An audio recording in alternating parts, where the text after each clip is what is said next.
My billionaire father grabbed the microphone at my wedding reception and announced to 300 guests that I was officially disowned. He looked at my husband, who was wearing a suit from a thrift store, and laughed. No trust fund, no inheritance. You are on your own. My sister-in-law Tiffany clapped her hands and whispered that I finally got what I deserved for marrying trash. I stood there in my Vera Wang gown, humiliated, as security guards dragged us out of the Plaza Hotel into the pouring rain. But what my family did not know was that the man standing next to me, the man they called a beggar, had just silently bought the bank that held all of my father's debt. Before I tell you how my husband destroyed their entire legacy in less than 8 months, let me know where you are watching from in the comments below. Hit like and subscribe if you have ever been the black sheep of the family who finally proved them wrong. My name is Serena Sterling. I am 29 years old. 29.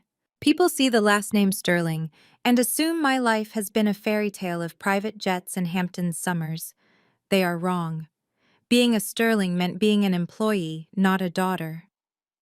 My father, Victor Sterling, ran our family exactly like he ran his logistics empire. Cold, calculated, and ruthless. If you did not generate profit or prestige, you were a liability. And tonight, at the most important event of my life, he decided to liquidate his asset. The grand ballroom of the Plaza Hotel was suffocating. The scent of thousands of white Casablanca lilies was overwhelming, mixing with the expensive cologne of senators and Wall Street sharks. I squeezed Julian's hand. His palm was rough and warm. He was the only real thing in a room full of plastic smiles. Julian did not come from this world. He drove a rusted 1990 Volvo. He worked as a freelance risk consultant, which my father translated to mean unemployed. He did not care about status. He only cared about me. The sound of a spoon tapping against a crystal champagne flute sliced through the chatter. The room went silent. My father stood up at the head table. He adjusted his silk bow tie. He looked like royalty. He looked like a predator. I smiled nervously, hoping that for once, just for tonight, he would be a father. Friends and colleagues. My father's voice boomed. He possessed a baritone that could command boardrooms. We are gathered here to celebrate a union. He paused. He looked down at me, and then his eyes slid to Julian with a look of absolute disgust. But as a businessman, I must be honest. I do not invest in failures. My heart stopped. The smile froze on my face. Serena, he continued, his voice dropping to a terrifyingly calm register. I gave you every opportunity. I introduced you to the sons of senators. I paved the road for you to marry power. Instead, you chose to marry poverty. You chose to dilute the Sterling brand with this nobody. A gasp rippled through the room. My mother, sitting next to him, stared at her plate, refusing to meet my eyes. But my brother Terence and his wife Tiffany were smirking. Tiffany, with her blonde hair perfectly coiffed, took a sip of wine and looked at me with pure malice. So, my father said, raising his glass, let this be my wedding gift to you. Independence. Total independence. As of this moment, Serena, you are removed from the family trust. You are removed from the will. The penthouse is company property, and the locks will be changed by tomorrow morning. You want to live like a commoner with your peasant husband. Go ahead, but do not come crawling back to me when you are starving. Dad, please, I whispered, my voice trembling. Security, my father barked, cutting me off. Escort Mrs. Washington and her husband out. This party is for family only. And she is no longer family. 3 large men in dark suits materialized out of nowhere. One of them grabbed my arm. The grip was tight, bruising my skin. Get your hands off her, Julian said. His voice was not loud, but it had a steel edge that made the guard hesitate. My father laughed. Oh, look, the charity case has a voice. Get them out of my sight. I looked at my mother one last time, begging her to say something. She just turned her head away. The humiliation burned my cheeks hotter than fire. We were marched past tables of people I had known my whole life. People who had come to my birthday parties, people who claimed to love me. They all looked away or stared with morbid curiosity. I was not a bride anymore. I was a spectacle. As we reached the heavy gold doors, Tiffany called out. Her voice was shrill and clear. Don't worry, Serena. If you need money, I need someone to scrub my floors. I pay minimum wage. Laughter followed us out as the doors slammed shut. The transition from the golden warmth of the plaza to the sidewalk of Fifth Avenue was a shock. It was pouring rain. A cold gray New York downpour that soaked through my silk dress in seconds. I stood on the curb shivering, my hair plastered to my face. The mascara was running into my eyes, stinging them. I felt like I was waking up from a nightmare only to realize the reality was worse. I was homeless. I was cut off. I had nothing but the wet dress on my back. Julian took off his jacket and draped it over my shoulders. He did not look worried. He did not look scared. He looked at the closed doors of the hotel with an expression I could not read. I am so sorry, Julian, I sobbed, my body shaking uncontrollably. I ruined everything. They are right. I am nothing without them. Hush, Julian said softly, pulling me into his chest. You are everything, Serena, and they are going to regret this. Just then, the valet doors opened. A sleek black Bentley pulled up to the curb. My brother Terrence was driving, and Tiffany was in the passenger seat. They rolled down the window. The dry, warm air from the car rushed out to meet us. Tiffany looked me up and down, crinkling her nose. Oh my God, look at you, she said, feigning pity. You look like a drowned rat. It is so sad, really, to think you used to be a sterling. Terrence laughed. Hey, Julian, is your car even going to start in this rain? Or do you need me to call you an Uber? Oh wait, you probably cannot afford the surge pricing. He revved the engine of the Bentley, the powerful sound echoing off the wet pavement. Julian walked over to their car. He leaned down. The rain dripped from his nose, but he did not blink. Enjoy the ride, Terrence, Julian said. His voice was calm, almost bored. It is a nice car. Company lease, right? Yeah. And what is it to you? Terrence sneered. Nothing, Julian said. Drive safe. Tiffany rolled her eyes. Losers. Let's go, honey. I don't want to catch their poverty. The window rolled up and the Bentley sped off, splashing a wave of dirty gutter water onto my legs.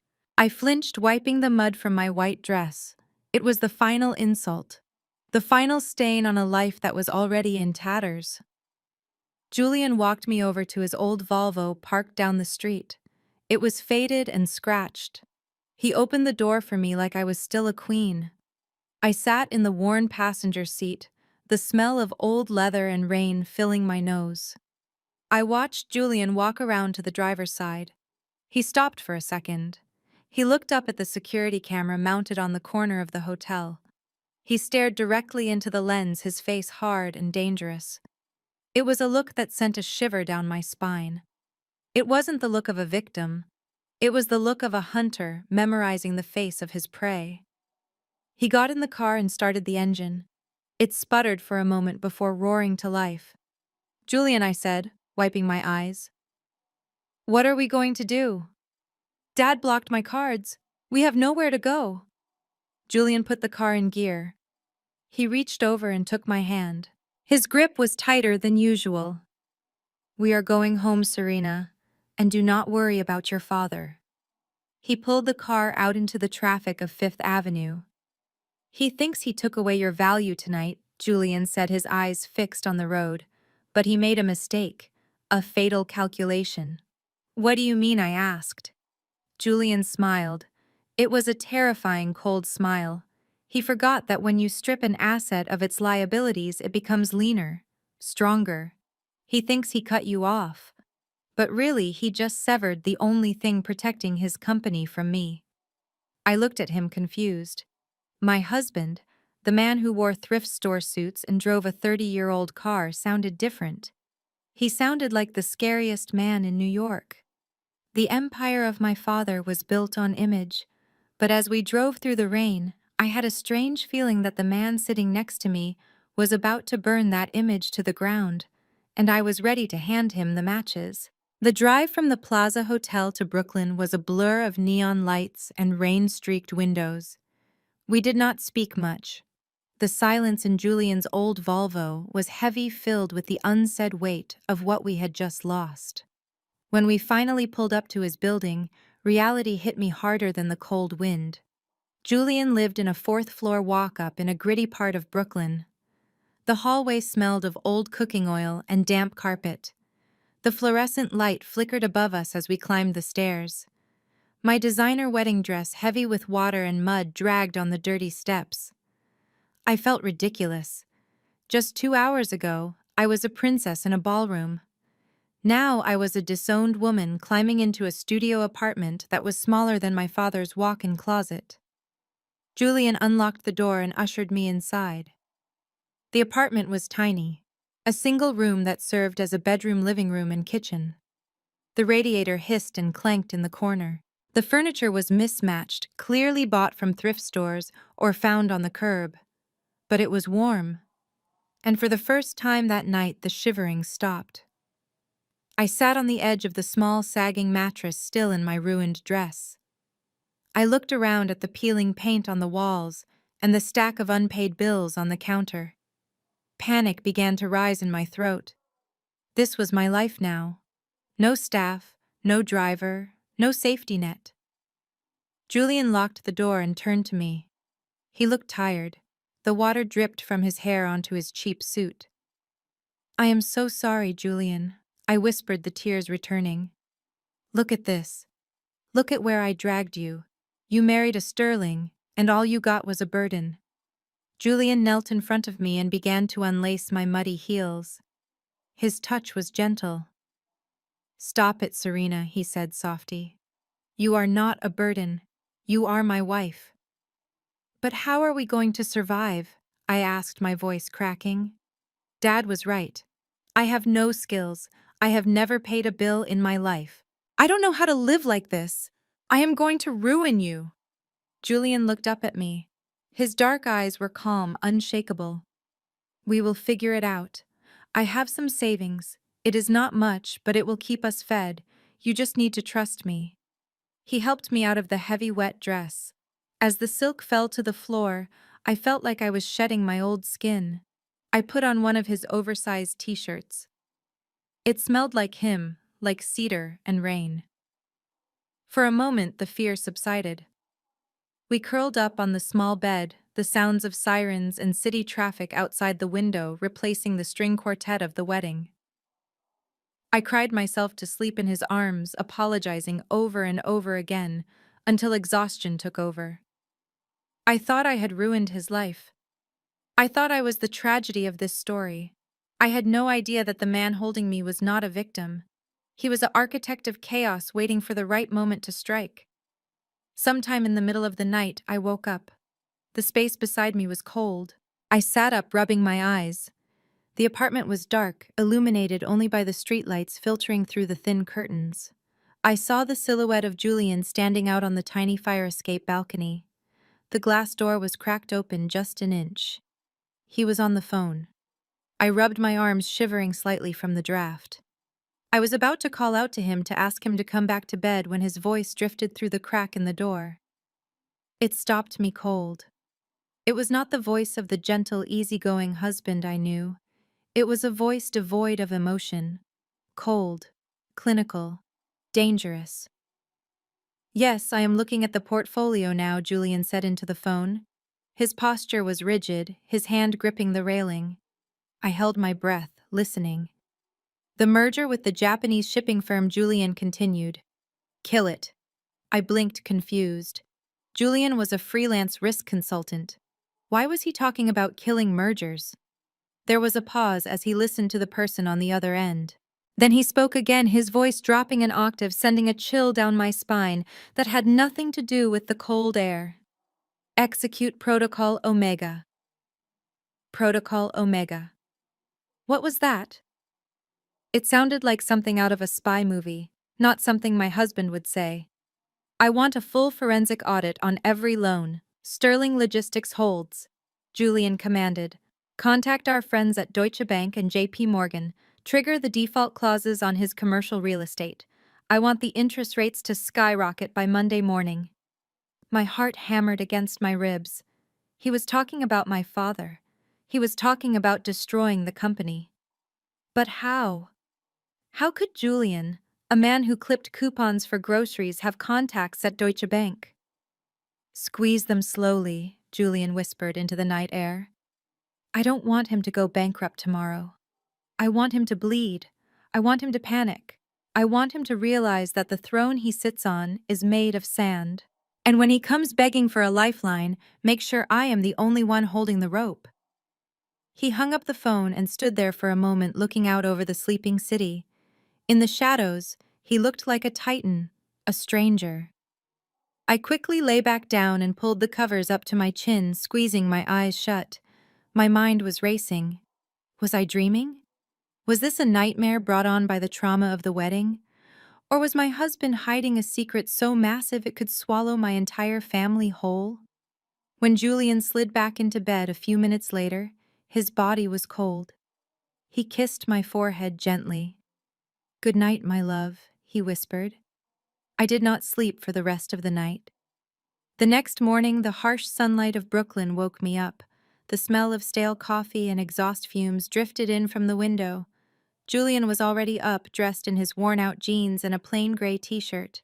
He looked like his normal self again. The scary man on the balcony felt like a hallucination.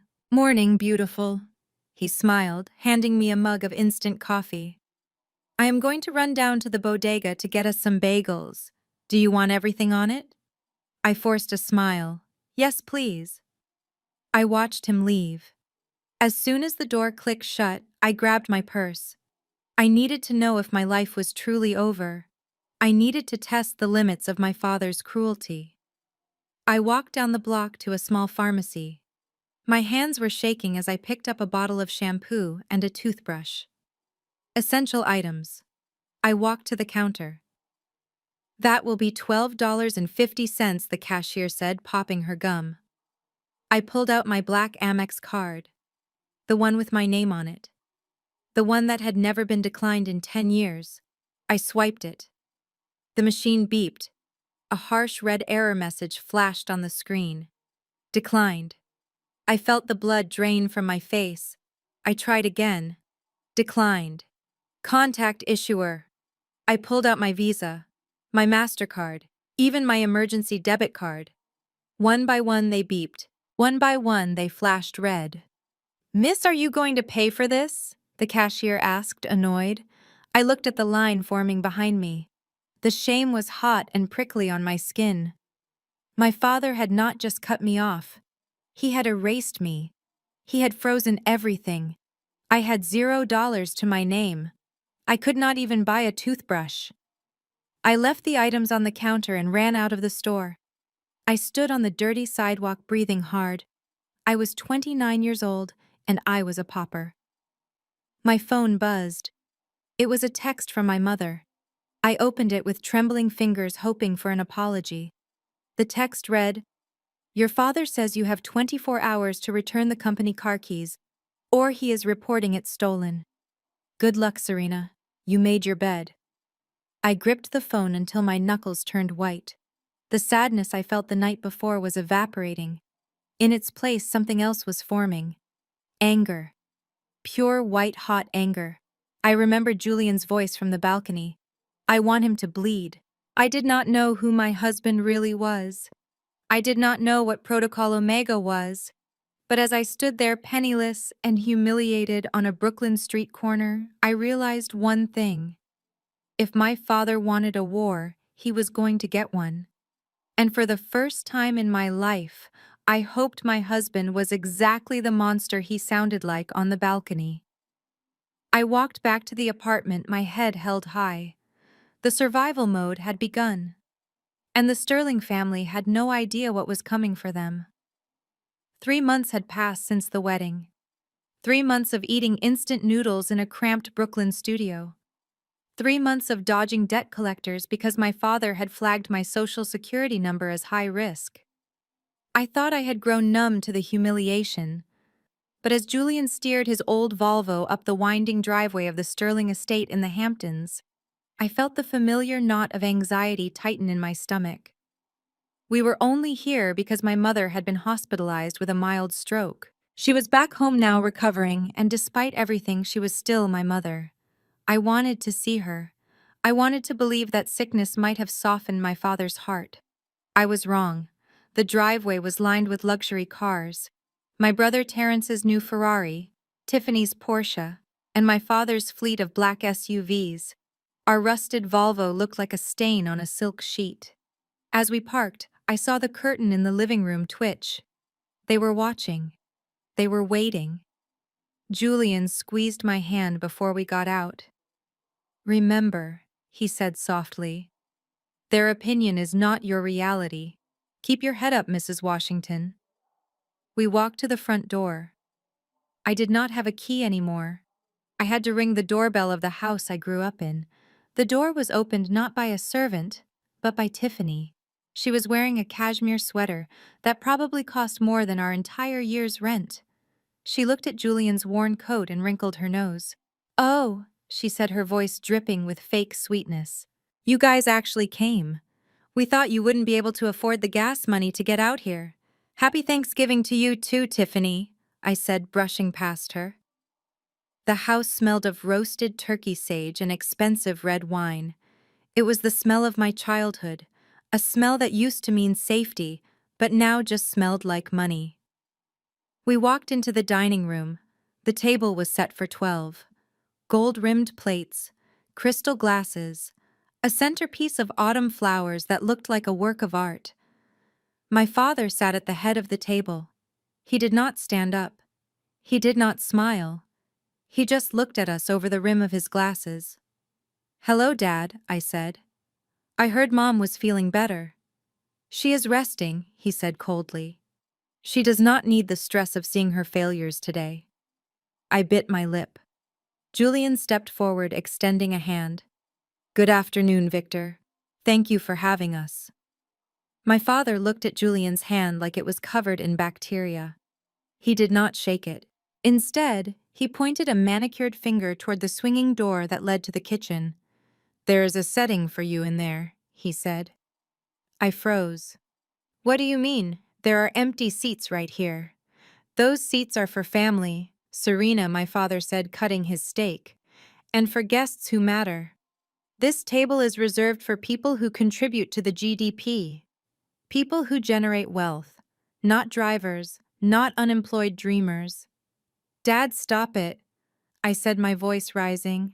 "He is my husband. If he eats in the kitchen, I eat in the kitchen." "No," my father slammed his fork down. "You sit here. You are a Sterling by blood, unfortunately.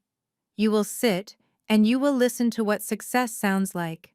Maybe you will learn something. But him, the help eats with the help." The room went silent. Terrence and Tiffany were trying to suppress their giggles. I was about to scream, to flip the table, to drag Julian out of there, but Julian laughed. It was a light, easy sound that confused everyone. "That is perfectly fine," Victor Julian said, unbuttoning his coat. "I actually prefer the kitchen. Martha makes better conversation than anyone at this table anyway." He winked at me, a signal to stay put, and walked through the swinging doors with a smile on his face. I watched him go, feeling a mixture of rage and admiration. How could he be so calm? How could he let them treat him like a dog? I sat down at the table, my body rigid. For the next hour, I endured hell. I listened to Terrence brag about a deal he clearly didn't understand. I listened to Tiffany complain that her personal trainer was charging too much. I listened to my father lecture me on the importance of marrying for status. I ate the turkey, but it tasted like ash in my mouth. Meanwhile, on the other side of the door, a very different dinner was taking place. Julian walked into the kitchen. The air was hot and smelled of gravy. Martha, the head housekeeper who had raised me more than my own mother, dropped the ladle she was holding. "Mr. Julian," she gasped. "What are you doing in here?" the boss insisted. Julian said cheerfully, pulling up a wooden stool to the prep island. He says I am not qualified for the main dining room. Is that stuffing I smell? Martha's face crumpled with sympathy. She quickly fixed him a plate, piling it high with the best cuts of meat, the ones she had been saving for herself. "Oh, that man is wicked," she whispered. "Just wicked. I am so sorry, honey." "It is okay," Julian said, taking a bite. "This is delicious. So tell me, how have things been around here? The atmosphere seems tense." Martha looked at the swinging door to make sure no one was coming. She leaned in close, lowering her voice. "Tense is not the word," she hissed. "It is a house of cards, Mr. Julian." "Is that so?" Julian asked casually, though his eyes sharpened. Martha began to scrub a pot vigorously, needing to vent. "Mr. Sterling has been having late-night visitors, men in dark suits. Not businessmen. Scary men. They come in through the back entrance. And the shouting. Oh Lord, the shouting." "What are they shouting about?" Julian asked gently. "Money," Martha said. "Always money. I heard him on the phone yesterday screaming at his accountant. He was talking about the racetracks, Atlantic City. He said he needed to liquidate the bond holdings to cover a bad weekend." Julian stopped eating. "A bad weekend. He has been gambling, Mr. Julian." Martha's voice trembled. Heavy. "He thinks nobody knows. But I find the slips in the trash. He is leveraging the house. He is leveraging the company stocks. He thinks he can win it back, but he just keeps digging deeper." Julian wiped his mouth with a paper napkin. A slow, predatory smile spread across his face. "So he is mortgaging the assets to pay for gambling debts," Julian murmured. "That is fraud. That is embezzlement.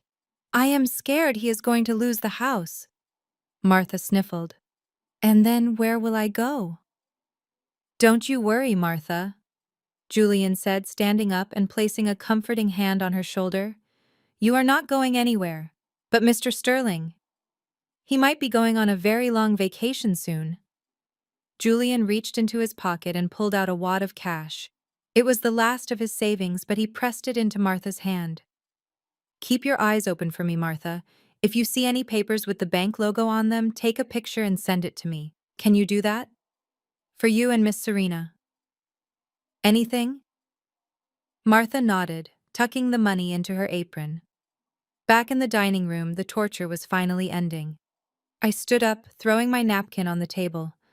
"I think I have had enough education for one night, Dad," I said. "I am going to check on Mom and then we are leaving." "Suit yourself," my father grunted, sipping his brandy. "Just make sure your husband didn't steal any silverware on his way out." I stormed into the kitchen, tears stinging my eyes, expecting to find Julian humiliated and sad. Instead, I found him laughing with Martha, eating a piece of pumpkin pie. "Ready to go, love?" he asked, standing up as soon as he saw me. "Yes," I said, my voice shaking. "Get me out of here." We walked out to the car in silence. The cold November wind whipped my hair across my face. I felt defeated. I felt small. My father had won again. As we pulled onto the highway, leaving the lights of the mansion behind, I started to cry. "I hate them, Julian. I hate that they have so much power over us." "He made you eat in the kitchen." Julian reached over and took my hand. His grip was firm. "Serena, look at me." I turned to look at him. In the dashboard lights, his face was glowing with a strange intensity. "Your father didn't win tonight," he said. "He just handed me the murder weapon." "What are you talking about?" I sniffled. "He is gambling, Serena. He is using company funds to cover personal losses in Atlantic City." I gasped. "That is illegal. He could go to prison." Julian nodded, his eyes fixed on the dark road ahead. "Exactly. He thinks I was eating in the kitchen because I am a servant, but I was eating in the kitchen because that is where the secrets are kept." He pulled out his phone. Martha had already sent him a photo of a crumbled betting slip she found in the trash. "It is time to make a call to the Securities and Exchange Commission," Julian whispered. And for the first time in 3 months, I didn't feel like crying anymore. I watched my husband drive, and I realized that my father was right about one thing. That table was for people who generated wealth. But he was wrong about who was sitting at it. The real power wasn't eating turkey in the dining room. He was driving a 1990 Volvo, and he was about to foreclose on the entire Sterling empire. Christmas at the Sterling estate was never about family. It was about inventory. It was a yearly performance review where affection was measured in carats and loyalty was bought with designer labels. For the first time in my 29 years, I was walking into that house with empty pockets. The 12-foot Douglas fir in the foyer was buried under a mountain of gold and silver wrapping paper. It looked less like a holiday celebration and more like a dragon's hoard. Julian and I stood in the doorway, shaking the snow off our coats. I wore a knitted scarf I had made myself because I could no longer afford cashmere. Julian wore the same gray coat he had worn for the last 3 years. My mother was sitting by the fire looking pale and frail. She offered me a weak smile, but before I could go to her, Tiffany erupted from the dining room. "Merry Christmas, peasants," she shrieked, waving a glass of champagne. She was wearing a red velvet dress that hugged her body, but all I could look at was her left hand. On her ring finger sat a diamond the size of a quail egg. It caught the light from the chandelier and sent blinding prisms across the room. "Do you like it?" Serena Tiffany asked, shoving her hand in my face. 5 carats. Flawless. Terence picked it out himself. My brother Terence puffed out his chest, looking proud. "Nothing but the best for my queen," he said. I felt a cold knot in my stomach. I knew for a fact that Terence did not have $50,000 in his personal account.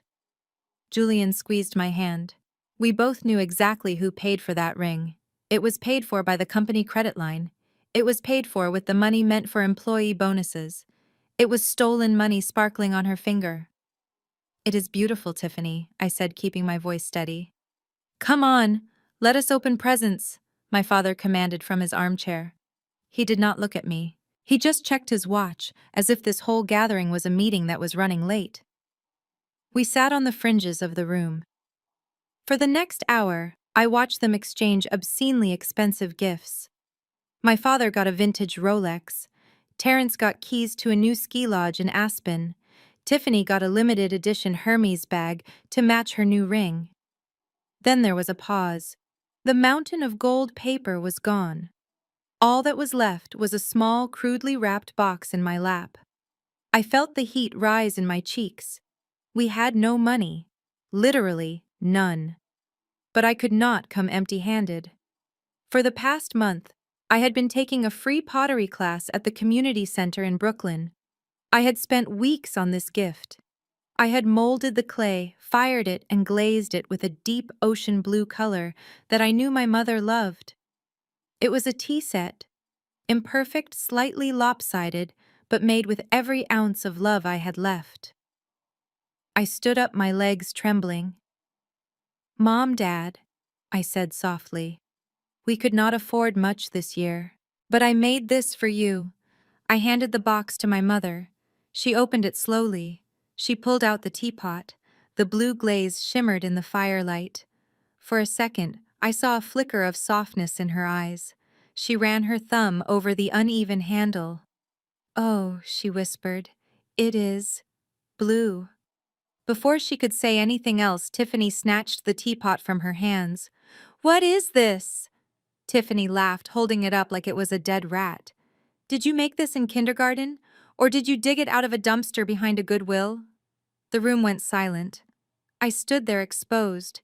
"It is hand-thrown ceramic," I said, my voice shaking. "It is trash," Tiffany declared. She stood up and walked over to the large marble fireplace. Next to the fireplace was a decorative brass wastebasket. With a cruel smirk, she dropped the teapot. Smash! The sound of the ceramic shattering against the brass bottom echoed through the room. It sounded like a gunshot. "Oops," Tiffany giggled, slippery fingers. "But honestly, Serena, you did me a favor. That thing would have scratched the antique coffee table." I looked at my parents. My father was checking his phone.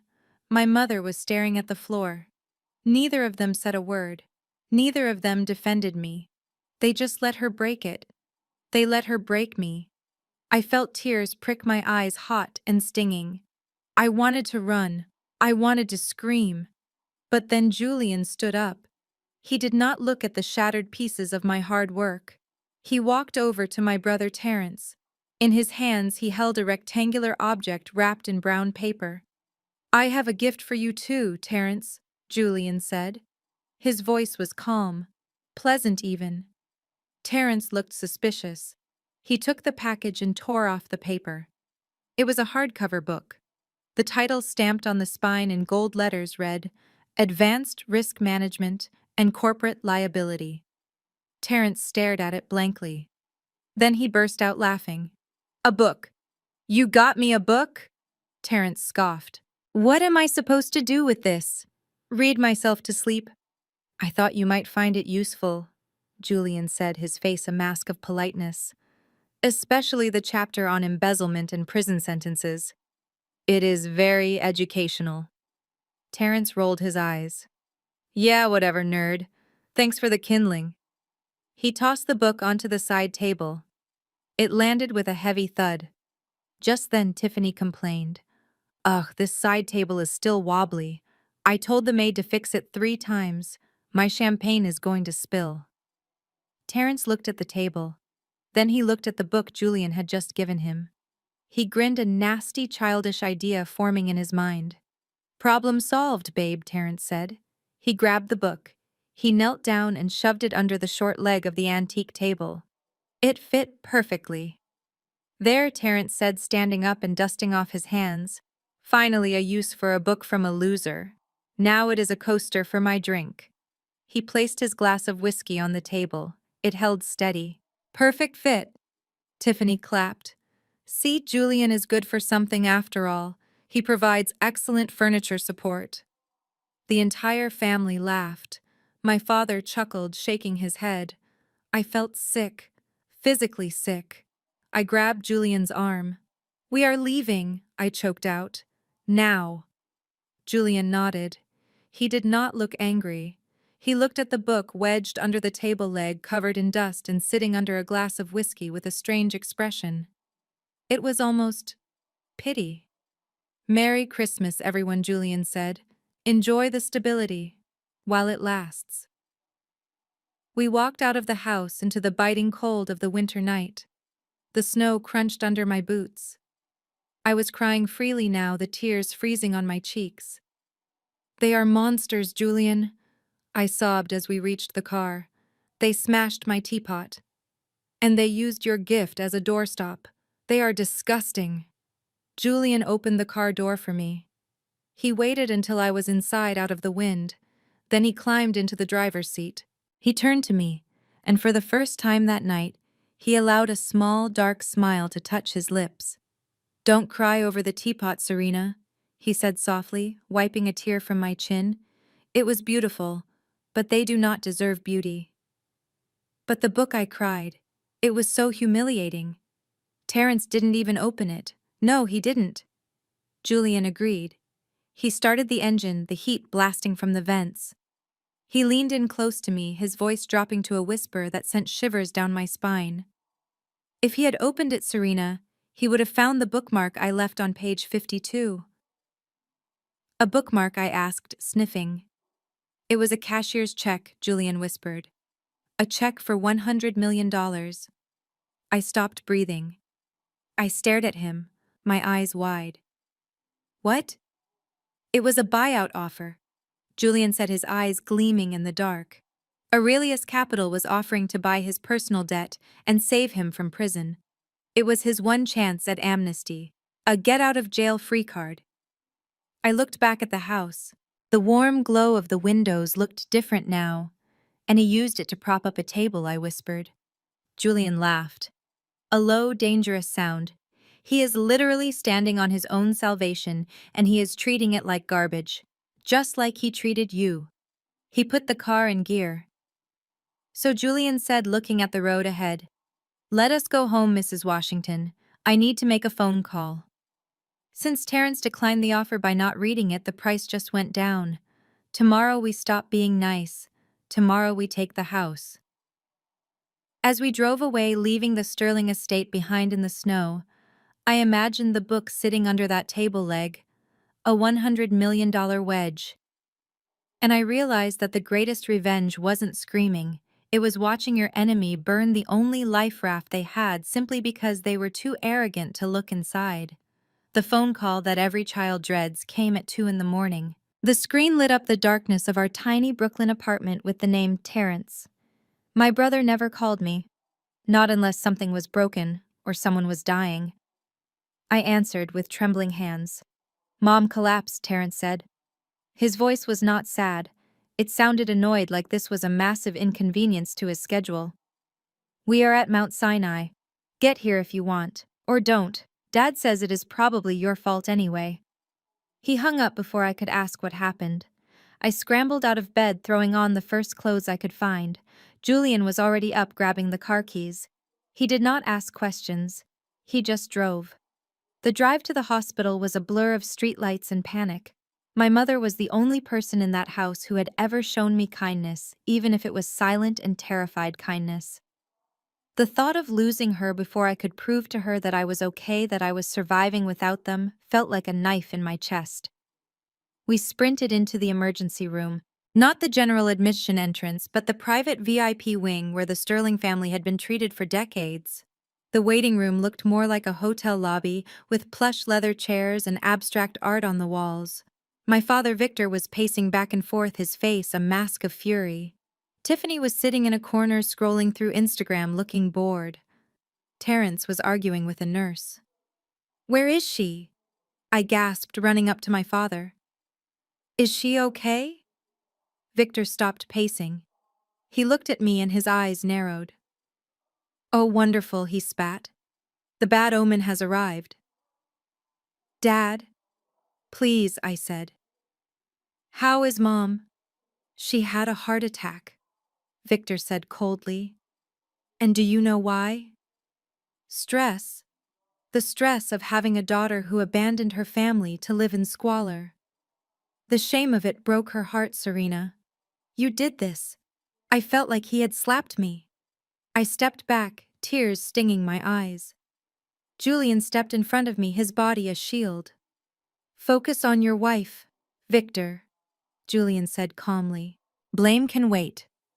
Just then, a hospital administrator in a sharp gray suit walked out. She looked uncomfortable. She held a clipboard against her chest like a shield. "Mr. Sterling," she said softly, "we have a problem." My father puffed out his chest. "Is it a private room? I told you I want the suite with the view of the park." "No, sir," the administrator said. "It is the payment.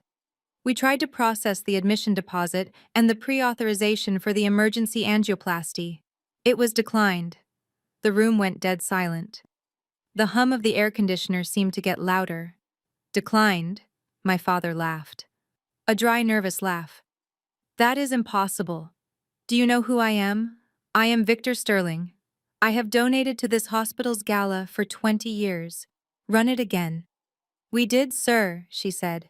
3 times. The insurance provider says the policy was canceled last month due to non-payment. And the credit card on file, well, it has been frozen by the bank." My father turned pale. It was the first crack I had seen in his armor since the wedding. I knew, thanks to Julian, that the business was struggling, but I didn't realize it was this bad. He had let his own health insurance lapse to cover his gambling debts. "This is a mistake," Terrence shouted, stepping in. "Stupid machines. Here, use mine." Terrence pulled out his gold card with a flourish. He looked at me with a smirk. "Watch and learn, Serena. This is what a real man does. He takes care of his family." The administrator took the card. She walked over to the terminal at the desk. We all watched. "Beep." She looked up, her face apologetic. "I am sorry, sir. Insufficient funds." Tiffany gasped. "What? That is impossible. I just bought a latte with that card this morning." "Well, the surgery costs $80,000, the administrator said. "A latte is $5. We need a $50,000 deposit immediately to proceed with the operation. It is hospital policy." My father looked around the room, sweat beading on his forehead. He looked at Tiffany. "Don't look at me!" Tiffany snapped, clutching her purse. "My money is in a trust. I can't touch it until I am 30. He looked at me. Then he remembered he had disowned me. He remembered I had nothing. Please, my father whispered, his voice cracking. She is my wife. You can't just let her die because of a banking error. I am afraid my hands are tied. Mr. Sterling, the woman said. No pay, no procedure. We can stabilize her, but we cannot operate. Panic set in. Real, raw panic. My father slumped into a chair, putting his head in his hands. The great Victor Sterling defeated by a piece of plastic. I looked at Julian. He was standing near the entrance of the waiting room, watching the scene unfold with that same unreadable expression he always wore. I am going to the restroom, Julian said to me quietly. Stay here. He walked away, disappearing down the hallway. I felt a surge of disappointment. How could he leave me right now? But Julian did not go to the restroom. He walked around the corner to the main billing department window out of sight of my family. He tapped on the glass. The head of finance looked up. I would like to pay for the Sterling surgery, Julian said.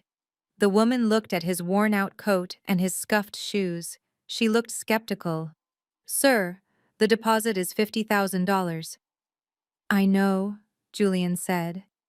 He reached into his pocket. He did not pull out a wallet. He pulled out a single heavy card made of black titanium. The Centurion card from American Express. The kind of card you cannot apply for.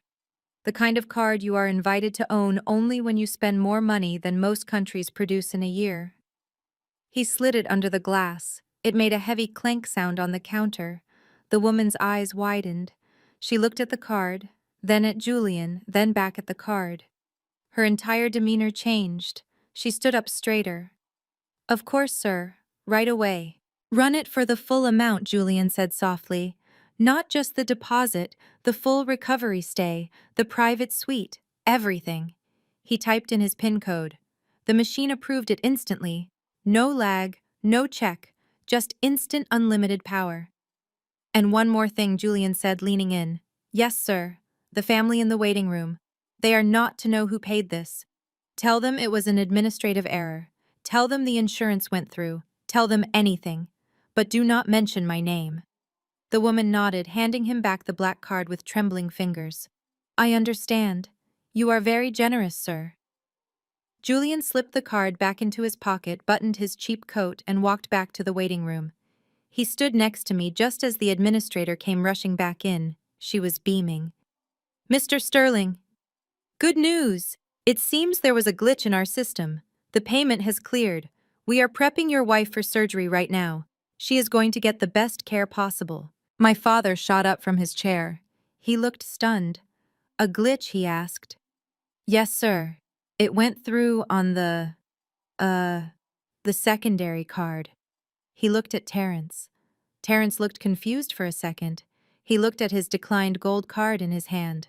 But then he saw the look of relief and pride in our father's eyes. And Terrence, being the coward, he was decided to take the credit. See, Terrence said, puffing out his chest again. I told you to run it again. You people and your cheap machines. You almost gave my dad a heart attack. My father grabbed Terrence and hugged him hard. My son Victor sobbed. My son, you saved her. You saved your mother.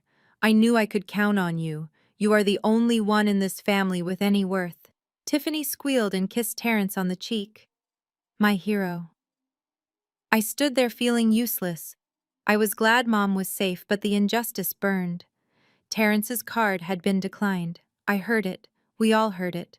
But they were rewriting reality right in front of me. My father pulled away from Terrence and turned his eyes to me. The warmth vanished instantly. You should leave, Serena, he said. What? I asked. Mom is in surgery. I want to wait. We don't need you here bringing your negative energy, Victor sneered. Look at your brother. He stepped up. He handled business. And look at you, standing there with your husband taking up space. Neither of you contributed a dime. You are just spectators, parasites. He looked at Julian. And you, Victor spat. Why don't you go make yourself useful and fetch us some coffee, since that is about the only thing you are qualified to do? Terence laughed. Make sure it is a latte, Julian. And I'm not paying for it this time. I felt Julian's body tense next to me. I grabbed his hand, ready to defend him, ready to scream that Terence was a liar. But Julian squeezed my hand. Hard. He looked at my father, then at Terence. I am glad Martha is going to be okay, Julian said. That is all that matters. He turned to me. Let us go, Serena. Your father is right. We are just taking up space. We walked out of the VIP wing, past the security guards, past the billing desk where the woman was staring at Julian with wide, awestruck eyes. She knew. She was the only one in the building who knew that the man being called a parasite had just bought the hospital's loyalty. As we got into the elevator, I slumped against the wall. I hate them, I whispered. Terence didn't pay that bill. I know he didn't. It doesn't matter, Julian said. He pushed the button for the lobby. How can you say that? I cried. Dad thinks Terence is a hero. He thinks you are nothing. Julian looked at the numbers on the elevator, counting down. Let him be the hero for tonight, Julian said. Let Terence feel big. Let Victor feel safe. Because when you are at the top of the world, you don't look down to see who is cutting the safety rope. He looked at me and his eyes were dark. I paid the bill, Serena. I gaped at him. How that is $80,000. I have my ways, he said vaguely. But here is the best part. I paid it. But I didn't pay it for them. I bought the debt. What does that mean? It means, Julian said as the elevator doors opened, that technically your father now owes me for his wife's life. He thinks Terence saved him. But Terence is just another line item on a ledger that I am about to close. He took my arm and led me out into the cold night air. Go home and rest, Mrs. Washington. The surgery was successful. But the operation to remove the cancer that is your father, that is just beginning. And as we walked to our old rusted car, I realized that my husband was terrifying. And for the first time, I was glad he was on my side. The morning the Sterling Empire began to crumble, I was sitting in my tiny kitchen in Brooklyn, drinking instant coffee out of a chipped mug. It was a Tuesday. The sky was gray and heavy, the kind of weather that promises a storm.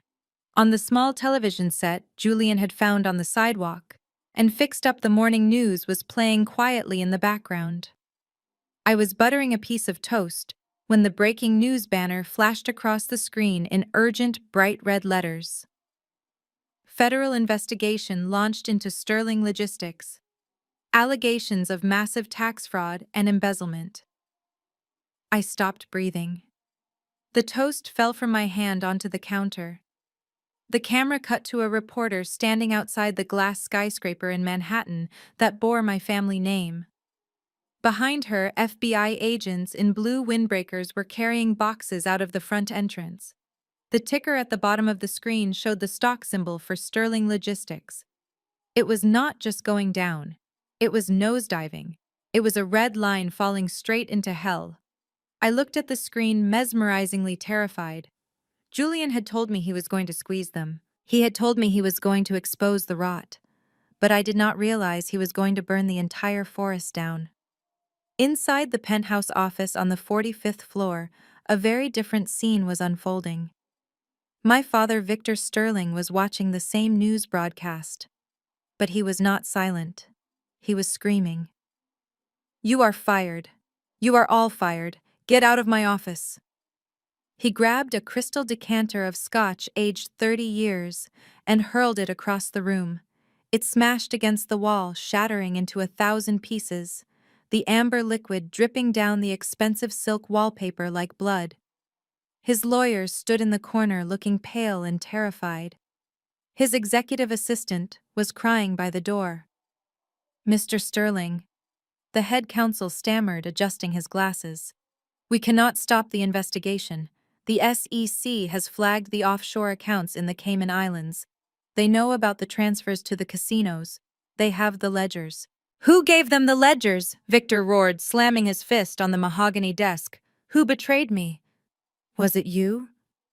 No, sir, the lawyer said, taking a step back. The leak came from an anonymous source. But the evidence is irrefutable. The banks are pulling their lines of credit. Deutsche Bank just called. They are invoking the material adverse change clause. What does that mean? Victor hissed, his eyes wild. Speak English, you idiot. It means they want their money back, the lawyer whispered. All of it, immediately. How much?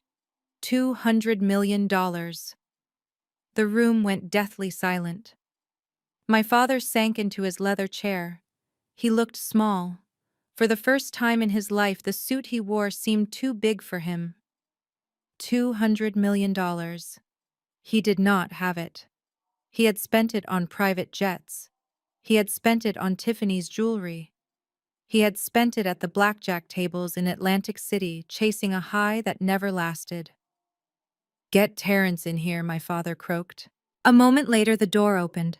My brother Terrence walked in. He did not look like a vice president.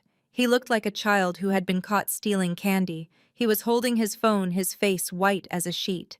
Dad, Terrence said, his voice trembling. My Amex just got declined at the gas station, and Tiffany is blowing up my phone. She says they are towing her Porsche from the mall parking lot. What is going on? Victor looked at his son. The son he had praised.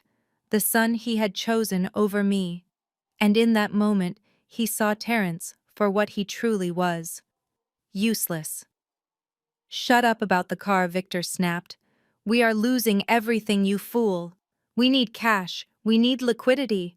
Call the investors. Call the Japanese partners. I tried. Terrence whined. They are not picking up. Nobody is picking up. We are toxic, Dad. The stock is down 60% since the market opened. We are trading at junk status. My father put his head in his hands. The phone on his desk began to ring. It was a harsh, demanding sound. He knew who it was. It was the creditors. It was the wolves coming to eat the carcass of the lion. I watched all of this in my mind's eye as I watched the news report. I knew my father's office better than I knew my own apartment. I knew exactly which vein in his forehead was throbbing. I knew exactly which bottle of scotch he had thrown. Julian walked out of the bathroom drying his hair with a towel. He glanced at the TV, saw the FBI agents, and didn't even blink. Coffee, he asked, walking to the pot. Julian, I said, pointing at the screen. Look, it is happening. He took a sip from his mug, his eyes calm. I know, he said. The audit was very thorough. Turns out your father was not just bad at business. He was stealing from the employee pension fund to pay his bookies. I felt a wave of nausea. The pension fund, Martha's retirement money, the driver's savings. He is a monster, I whispered. He is a desperate man, Julian corrected. And desperate men make mistakes. Back in the office, the sun was setting, casting long, menacing shadows across the floor. The lawyers had left. The assistants had fled. It was just Victor and Terrence sitting in the ruins of their ego. We have 48 hours, Victor muttered to himself. The bank gave us 48 hours to come up with 200 million, or they seize the ships. They seize the buildings. They seize the house in the Hamptons. Terrence was pacing the floor, biting his nails. Maybe we can ask Mom's family, Terrence suggested weakly. Your mother's family hates me, Victor spat. And besides, they don't have this kind of cash. We are alone. Victor stared at his computer screen.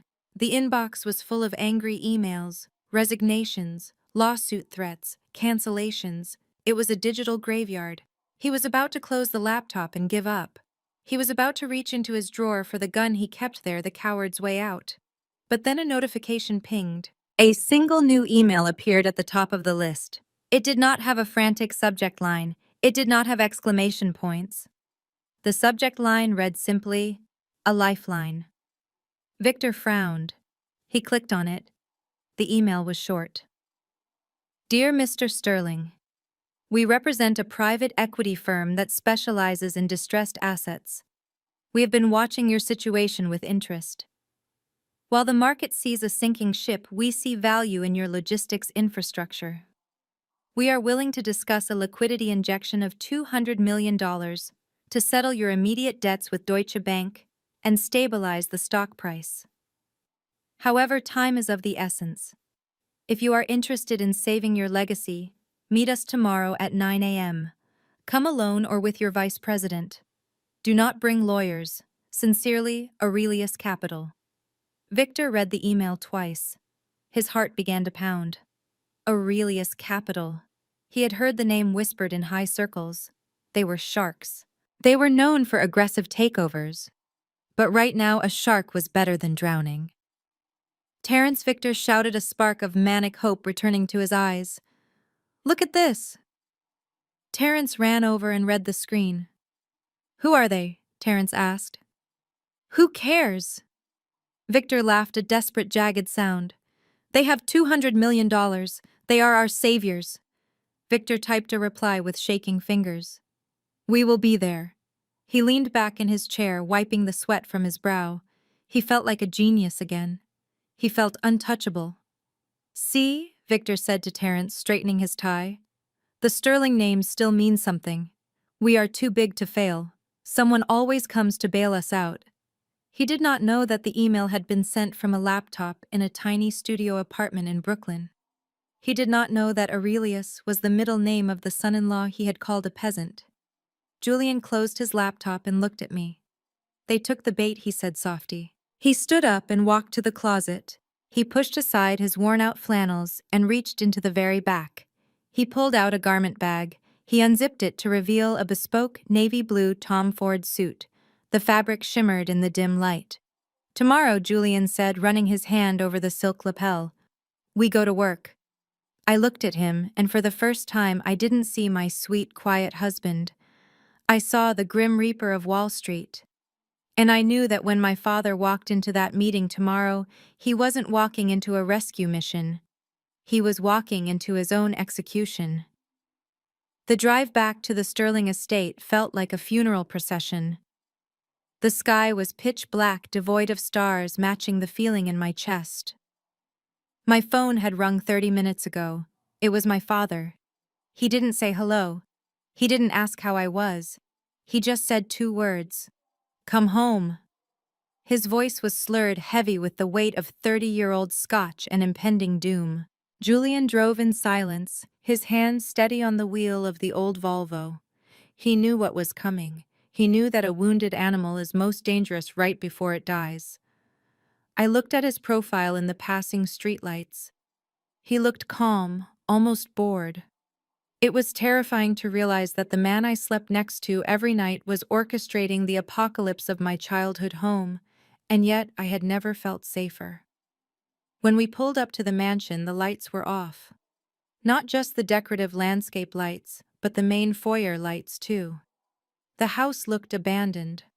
A dark, looming fortress of brick and ivy that used to scream power, now just screamed silence. The front door was unlocked. We walked in. The air inside was stale. It smelled of unwashed clothes and spilled alcohol. The maids were gone. The staff had likely walked out the moment the paychecks bounced. "Dad." I called out, my voice echoing in the empty hallway.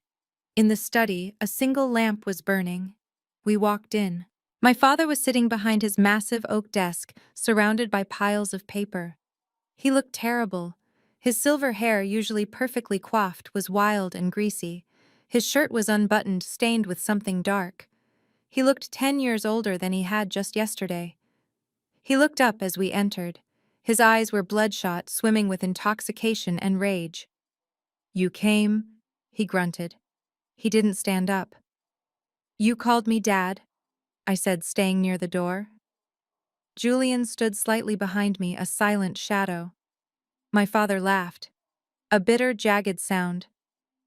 "I called you because you are the only one left who hasn't sued me yet. Even your mother." He gestured vaguely upstairs. "She is locked in her room. She won't talk to me. She says I ruined the family name. Can you believe that? After everything I gave her?" He slammed his hand on the desk. "I gave them everything. The cars, the jewelry, the status. And the moment the cash flow stops, they treat me like a leper." I took a breath. I tried to find some pity in my heart, but the memory of the wedding, of the rain, of being thrown out like trash was still too fresh. "Why am I here, Dad?" I asked quietly. Victor stared at me. He stood up, swaying slightly. He walked around the desk. He looked at me with a strange intensity, an appraising look that made my skin crawl. It was the way he used to look at a new ship before buying it, checking for value, checking for utility. "We need money, Serena," he said, his voice dropping to a conspiratorial whisper. "Liquid cash. Immediately. The banks are closing in. But I have a plan. I just need a bridge loan. Just a few million to keep the wolves at bay until the stock stabilizes." "I don't have money, Dad," I said. "You saw to that. You cut me off. Remember." My father waved his hand dismissively. I know. I was angry. "But we are family. And family makes sacrifices." He took a step closer. The smell of whiskey was overpowering. "You have friends, Serena. From college. From that little art charity you used to run. You know people. Rich people. Men who have soft spots for pretty girls like you." I froze. "What are you saying I am saying?" Victor hissed, his eyes narrowing. "That you need to make some calls. Go to them. Cry a little. Tell them your father is sick. Tell them whatever you have to tell them. Get the checkbooks open." He reached out and touched my hair.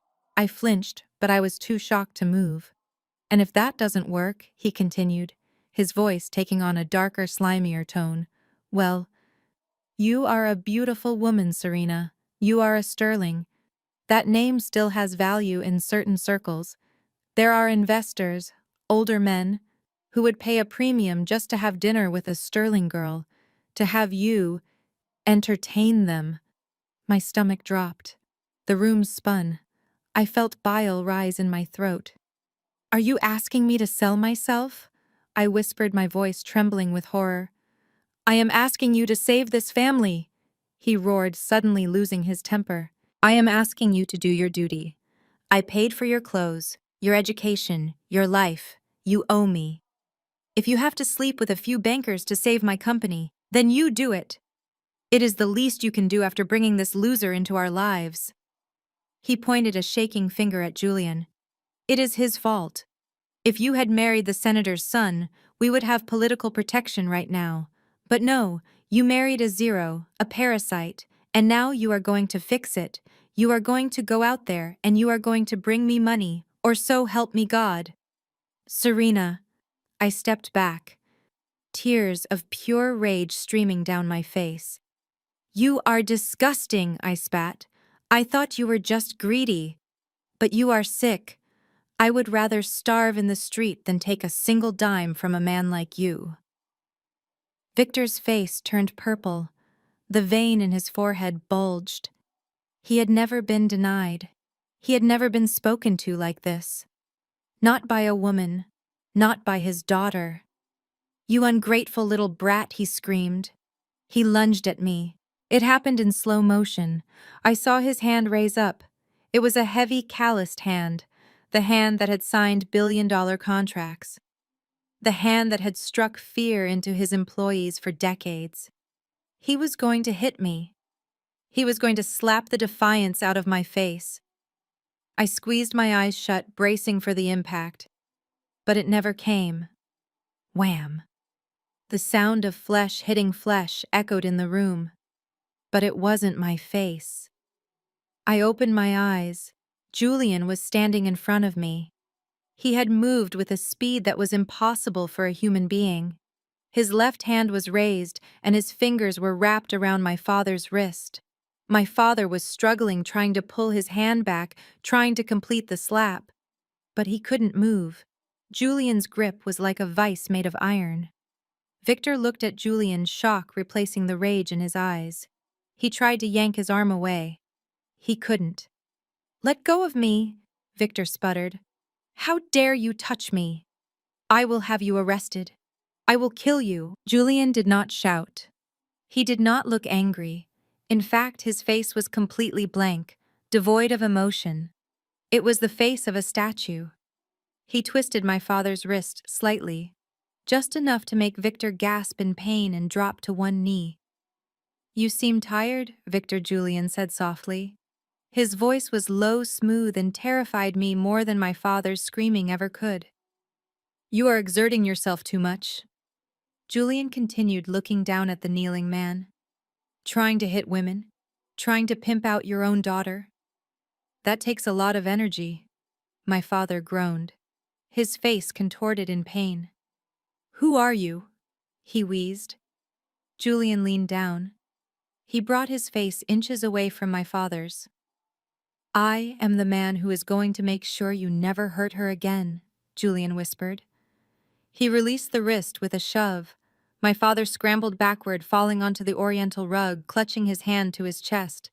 He looked up at Julian with pure fear. He had realized finally that he was not the predator in the room. Julian adjusted his cufflink. He turned to me, his eyes softening instantly. Are you okay? He asked.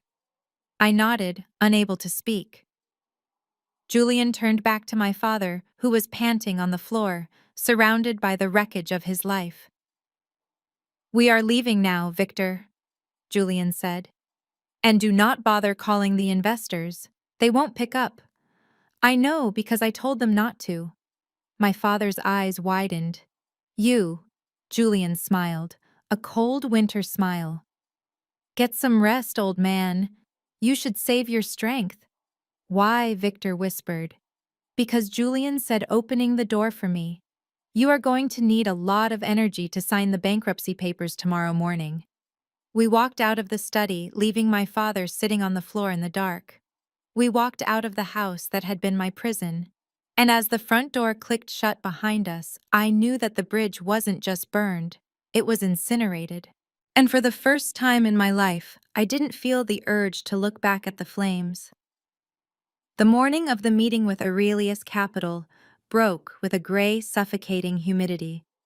It was the kind of New York summer day that made the air feel heavy, like a wet wool blanket.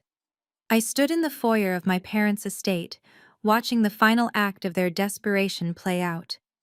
My father, Victor Sterling, was screaming into his phone. His face was a shade of purple I had never seen before. His personal driver of 20 years, a man who had missed his own daughter's wedding to drive my father to a golf tournament, had quit via text message at 6 in the morning. The message was short. It read, I cannot feed my family with your promises, Mr. Sterling. Good luck. So there we were. The Sterling Empire was crumbling, and the Emperor had no one to drive his chariot. Terence stood by the door, useless as always. His license had been suspended months ago for a DUI that my father had paid a fortune to hush up. Tiffany was pacing in her Louboutins, checking her reflection in the hallway mirror, more concerned with her contour than the fact that we were about to lose everything. Victor slammed the phone down and turned his wild eyes onto Julian. You, my father barked. Julian was standing quietly by the door, holding the keys to the Bentley. He had picked them up from the table where the driver had left them. You can drive, can't you? My father sneered. Or is that too complicated for someone with your education level? Julian didn't blink. I can drive, Victor. Then bring the car around. My father ordered, adjusting his tie with trembling hands. And do not scratch it. That car is worth more than your entire life. I wanted to scream. I wanted to tell my father that the man he was barking at could buy the Bentley factory without checking his bank balance. But Julian caught my eye. He gave a barely perceptible shake of his head. Not yet, his eyes said. Let them dig the hole a little deeper. We piled into the car. It was a tight squeeze. My father and Terence took the back seats, spreading out like kings.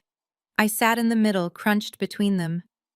Tiffany insisted on sitting in the front passenger seat, claiming she got car sick, but really she just wanted to control the radio. Julian slid into the driver's seat. He adjusted the mirrors. He put the car in gear. The engine purred, a sound of refined power that was completely lost on the people inside. As we pulled out of the driveway and onto the highway toward Manhattan, the humiliation began. Tiffany rolled down the window, then rolled it back up immediately. She wrinkled her nose, waving her hand in front of her face. Ugh, she groaned loudly. What is that smell? She turned to look at Julian, her eyes narrowed with disgust. Did you shower this morning, Julian? Or is that just the natural scent of Brooklyn? It smells like wet dog and desperation in here. It is leather conditioner, Tiffany, I snapped from the back seat. It is a new car. No, it is him, Tiffany insisted. She reached into her oversized designer bag and pulled out a bottle of perfume. She began to spray it aggressively around the cabin. A cloud of heavy floral chemical mist filled the air, choking us. There, she said, capping the bottle. That is better. Now it smells like money. Try not to sweat on the seats, Julian. This is Italian leather. It stains easily if it touches cheap fabric. I looked at Julian's hands on the steering wheel. They were white knuckle tight. But his face in the rearview mirror remained impassive. He focused on the road, weaving through the morning traffic with the precision of a surgeon. From the back seat, my father decided it was time for a lecture. He was nervous about the meeting, terrified actually, and when Victor Sterling was terrified, he dealt with it by making everyone else feel small. He leaned forward, tapping the glass partition that separated the front seats from the back. Drive faster, he commanded, but smooth. Do not jerk the wheel. We are meeting with a titan of industry today, Julian. A shark. My father looked at Terence, seeking validation. Aurelius Capital, my father said reverently. They say the chairman is a ghost. Nobody knows his face, but he moves billions of dollars with a single phone call. That is power, Julian. Real power. He looked at Julian's eyes in the mirror. You should pay attention today. He continued, his voice dripping with condescension. You might learn something. I am going to walk into that room and close a deal that will save this family. I am going to negotiate with a billionaire. My father chuckled, shaking his head. God, it must be sad to be you. Driving a man like me to a meeting like this, knowing that you will never be anything more than a chauffeur. Do you even understand the numbers we are talking about? $200 million? Can your brain even comprehend that many zeros? Julian signaled a lane change. His voice was calm, almost melodic. I think I can imagine it, Victor. My father scoffed. Imagine it. That is all you will ever do. Dream. That is the difference between us. I do. You dream. When we get to the city, you stay in the car. I do not want you coming up to the lobby. You do not have the right shoes. You do not have the right look. You will embarrass me. Terence laughed, scrolling through his phone. Yeah, wait in the parking garage. Maybe you can wash the windshield while we are gone. Use that spit shine. I felt tears of rage pricking my eyes. I reached out and touched Julian's shoulder through the gap in the seats. I wanted to comfort him. I wanted to tell him I loved him. But when he looked at me in the mirror, he wasn't looking for comfort. He winked. It was a quick, sharp wink, a spark of amusement. Suddenly, the skyline of Manhattan loomed ahead of us. We crossed the bridge, the steel girders flashing by like prison bars. Julian navigated the labyrinth of the financial district. He didn't need the GPS. He knew exactly where he was going. He pulled the car up to the curb in front of the Aurelius Tower. It was the tallest building on the block, a monolith of black glass and steel that seemed to pierce the sky. It was intimidating. It was cold. It was magnificent. My father looked out the window and gulped. He straightened his tie, checking his reflection one last time. This is it, he whispered to himself. Showtime. He opened the door and stepped out. Terence followed, trying to look important. Tiffany hopped out, checking her hair. My father bent down and looked through the window at Julian one last time. Keep the engine running, he ordered. And do not touch the radio. I want my station on when I get back. Assuming I come back a hero, which I will. Yes, sir, Julian said. I scrambled out of the car. I wasn't going to miss this. My father tried to stop me. Where do you think you are going? He hissed. I am coming with you, I said firmly. If you are selling the company, I have a right to be there. I still own shares, remember? Even if you froze them. My father didn't have the energy to argue. Fine. Just stand in the corner and keep your mouth shut. We walked toward the revolving doors. I looked back at the car. Julian was getting out. "Hey," my father shouted. "I told you to stay in the car." Julian ignored him. He tossed the keys to the valet parking attendant who had rushed over. The attendant looked at Julian, looked at the keys, and then bowed his head respectfully. "Good morning, sir," the attendant said to Julian. My father frowned. He didn't hear the "sir." He just saw Julian disobeying him. "What are you doing?" Victor screamed. "Get back in the car!" Julian buttoned his blazer. He walked toward us, his stride long and confident. The slouch was gone. The hesitation was gone. The man walking toward us wasn't the husband who clipped coupons. He was a predator entering his hunting ground. "I am coming up," Victor, Julian said. His voice had changed. It was deeper, richer. My father turned red. "The security guards at the front desk will throw you out. You are not on the list."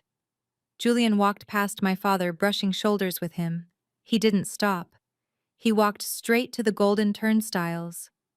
"We will see about that," Julian said without looking back. My father turned to Terence. "Can you believe the audacity? He is going to get us arrested. Come on, let us go watch him get tackled by security." We followed Julian into the lobby. The ceiling was 3 stories high. The floor was made of white marble imported from Italy. It was a cathedral of capitalism. My father marched up to the security desk ready to apologize for his unruly driver. "Officer," my father said breathlessly, "I apologize for that man. He is my driver. He is a bit unstable. Please remove him. We have a meeting with the chairman." The head of security, a massive man with a scar on his cheek, looked at my father. Then he looked at Julian, who was standing casually by the private elevator bank. The guard looked back at my father with a confused expression. "Remove him?" the guard asked. "Yes. Remove him," my father shouted. "He is trespassing." The guard shook his head slowly. "Sir, I cannot remove him."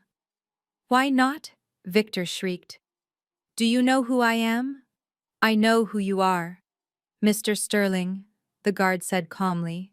"But I cannot remove him because that man is the only reason this building is standing." My father froze. "What?" The guard pointed at Julian. "That is the chairman, sir. The elevator is waiting for you."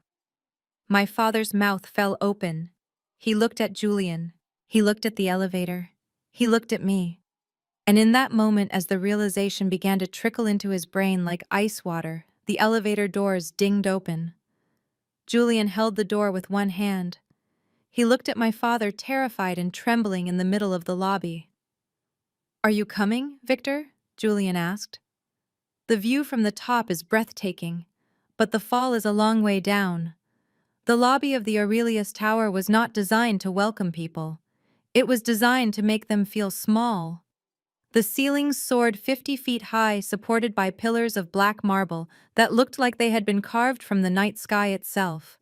The air was frigid, pumped in at a temperature that kept you awake and alert. It smelled of ozone and unscented lilies. There was no music, no comforting background hum.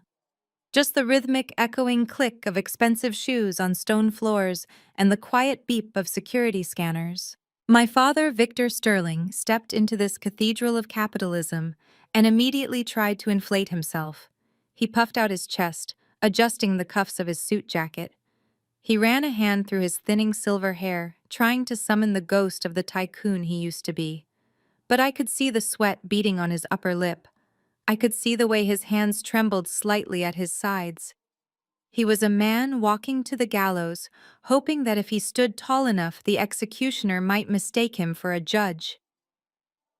Terence walked half a step behind him, clutching his briefcase like a life preserver. He was looking around with wide, nervous eyes, intimidated by the sheer scale of the wealth on display here. And then there was Tiffany. My sister-in-law was the only one who seemed immune to the gravity of the situation. She was too busy being annoyed. She marched alongside my father, her high heels clacking loudly, a sharp staccato rhythm that disrupted the hush of the lobby. She was typing furiously on her phone, probably complaining to her friends that her credit cards were still declined.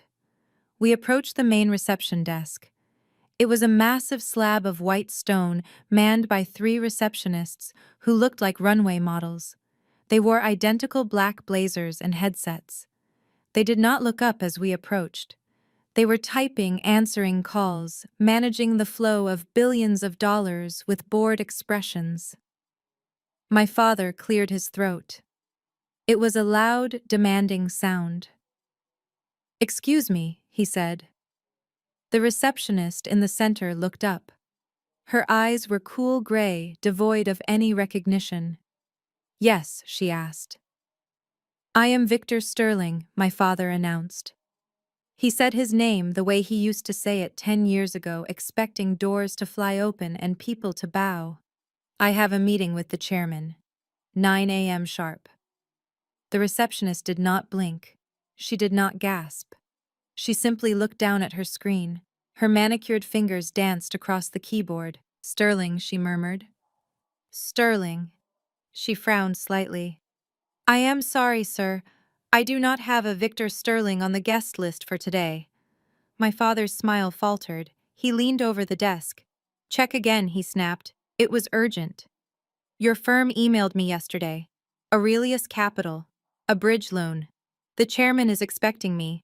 The receptionist typed again. She shook her head. "I am looking at the chairman's schedule, sir. It is completely blocked out. He is in a private strategic meeting all morning. There are no external appointments." Panic began to rise in my father's eyes. This was his nightmare. The lifeline was being cut before he could even grab it. "That is impossible," Victor shouted. His voice echoed off the marble walls, causing heads to turn. "I have the email right here. Look." He fumbled for his phone, trying to pull up the message Julian had sent him. "Sir, please lower your voice," the receptionist said, her tone hardening. "If you are not on the list, I cannot let you up. The elevators are locked. Security protocol." "This is ridiculous," Tiffany shrieked. She shoved her way past my father, slamming her designer handbag onto the white counter. "Do you have any idea who this is?" Tiffany yelled, pointing a long acrylic fingernail at my father. "This is Victor Sterling. He owns Sterling Logistics. He is not some random tourist you can turn away. And do you know who I am? My father is on the board of the country club." The receptionist looked at Tiffany with an expression of mild distaste, as if she were looking at a stain on the floor. "Madam, names do not open doors in this building," the receptionist said icily. "Clearance codes do. And you do not have one." "I don't need a code," Tiffany screamed. "I want to speak to your manager. I want to speak to the chairman. Tell him the Sterlings are here, and if he doesn't let us up in 5 minutes, we are taking our business to Blackstone." I stood back watching the scene unfold with a mixture of embarrassment and fascination. They were so loud, so messy. They were trying to bully their way into a world that operated on silence and precision. And while they were screaming while Terrence was trying to find the email on his phone and Tiffany was threatening to sue the receptionist, I saw something out of the corner of my eye. I saw Julian. He had not followed us to the desk. He had drifted away, moving silently across the vast expanse of the lobby. He walked with a purpose I had never seen before. He wasn't slouching. He wasn't looking down. He was looking straight ahead. He walked toward a far wall away from the bank of general elevators. There was a single sleek set of doors there made of brushed steel. No buttons, no signs, just a small black glass panel on the wall. I watched mesmerized. Julian didn't stop. He didn't look back at the chaos my family was causing. He walked right up to the private elevator. He raised his hand and placed his palm flat against the black scanner. A soft musical chime sounded. A beam of blue light scanned his hand. "Identity," confirmed a robotic voice whispered from the wall. "Welcome back, Mr. Washington." The steel doors slid open smoothly. My breath caught in my throat. My family was too busy making a scene to notice. My father was now red in the face, demanding the receptionist call the police if she didn't let him up. Tiffany was recording the receptionist on her phone, threatening to cancel her. but I saw him. Julian stepped into the elevator. He turned around. For a split second before the doors closed, his eyes met mine across the lobby. He didn't smile. He didn't wave. He just looked at me with that intense dark gravity. It was a look that said, "Wait for it." The doors slid shut, swallowing him whole. He was gone, ascending to the sky. I turned back to the desk, my heart pounding against my ribs. "Sir, if you do not step back, I will have security escort you out," the receptionist said, reaching for a button under her desk. My father was trembling. "Please," he begged, his arrogance collapsing into desperation. "Just call up. Just check one more time. It must be a mistake. We are desperate. Please." The receptionist sighed. She picked up the phone, ready to call security to throw us out. But before she could dial, a different elevator bank pinged. The doors opened, and a woman stepped out. She was dressed in a suit that cost more than my father's car. Her hair was pulled back in a severe bun. She held a tablet in her hand. She walked with a terrifying efficiency, cutting through the lobby straight toward us. The receptionist froze. She put the phone down and stood up immediately. "Ms. Vance," the receptionist said, her voice filled with deference. The woman, Ms. Vance, ignored the receptionist. She stopped in front of my father. She looked at him, then at Tiffany, then at Terrence. Her eyes were cold, assessing like a scientist looking at lab rats. "Mr. Sterling?" she asked. Her voice was sharp and clear. "Yes." My father gasped, relief flooding his face. "Yes, that is me. Thank God. This incompetent girl wouldn't let us up." Ms. Vance didn't even glance at the receptionist. She didn't apologize. She didn't smile. "I am Elena Vance, the executive assistant to the chairman," she said. "There was a mix-up with security. Your clearance was flagged for manual review due to your financial standing." My father flinched, but he nodded quickly.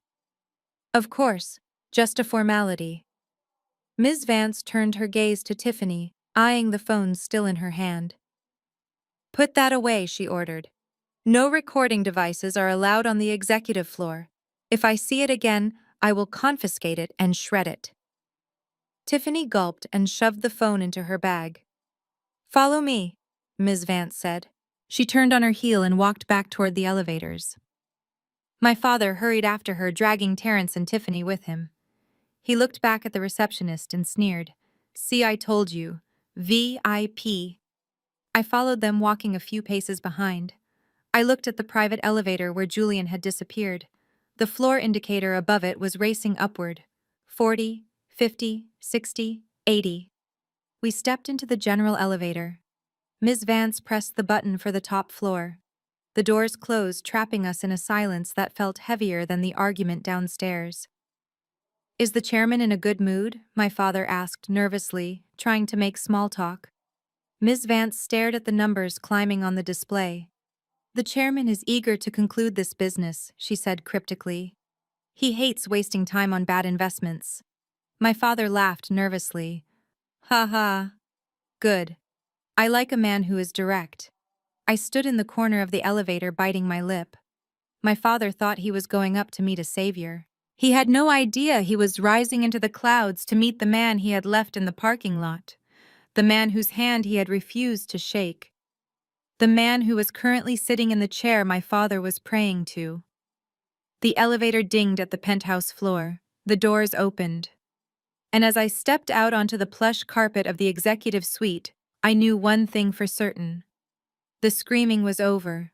The begging was about to begin.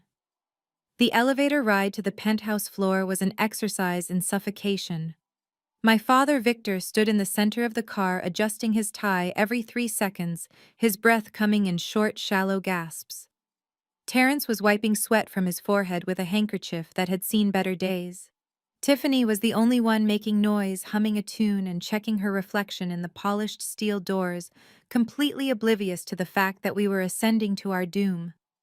When the doors finally parted, we were not greeted by a typical office. We stepped into a space that felt more like a modern art museum than a place of business. The walls were floor-to-ceiling glass, offering a panoramic view of Manhattan that was so stunning it felt fake. The furniture was sparse low and made of white leather that looked like it had never been sat on. The carpet was so thick it swallowed the sound of our footsteps. It smelled of ozone and cold money. Ms. Vance, the assistant who had escorted us up, gestured toward a seating area. "Please wait here," she said, her voice devoid of warmth. "The chairman will be with you shortly. Do not touch anything." She turned on her heel and vanished behind a set of massive double mahogany doors at the far end of the room. My father exhaled a long, shaky breath. He looked around, his eyes wide with greed. "Look at this place," he whispered. "This is what real wealth looks like. Not the old money of the Hamptons. This is power." He walked over to the window, looking down at the city like he already owned it again. "Once we get this check," Victor said, puffing out his chest, "I am going to buy a floor in this building. I deserve a view like this." Terrence laughed nervously. "Yeah, Dad. We will be back on top in no time." Tiffany, however, was not looking at the view. She was prowling the room like a cat, judging everything. She walked past a sculpture, wrinkled her nose, and then turned toward the corner of the waiting area, where a single high-backed armchair faced the window. She stopped. Her jaw dropped. "What the hell?" Tiffany screeched. My father turned around. "What is it?" Tiffany pointed a manicured finger at the chair. "Look who decided to crash the party." The chair swiveled slowly. I was sitting there. I had crossed my legs, comfortably holding a copy of the Wall Street Journal.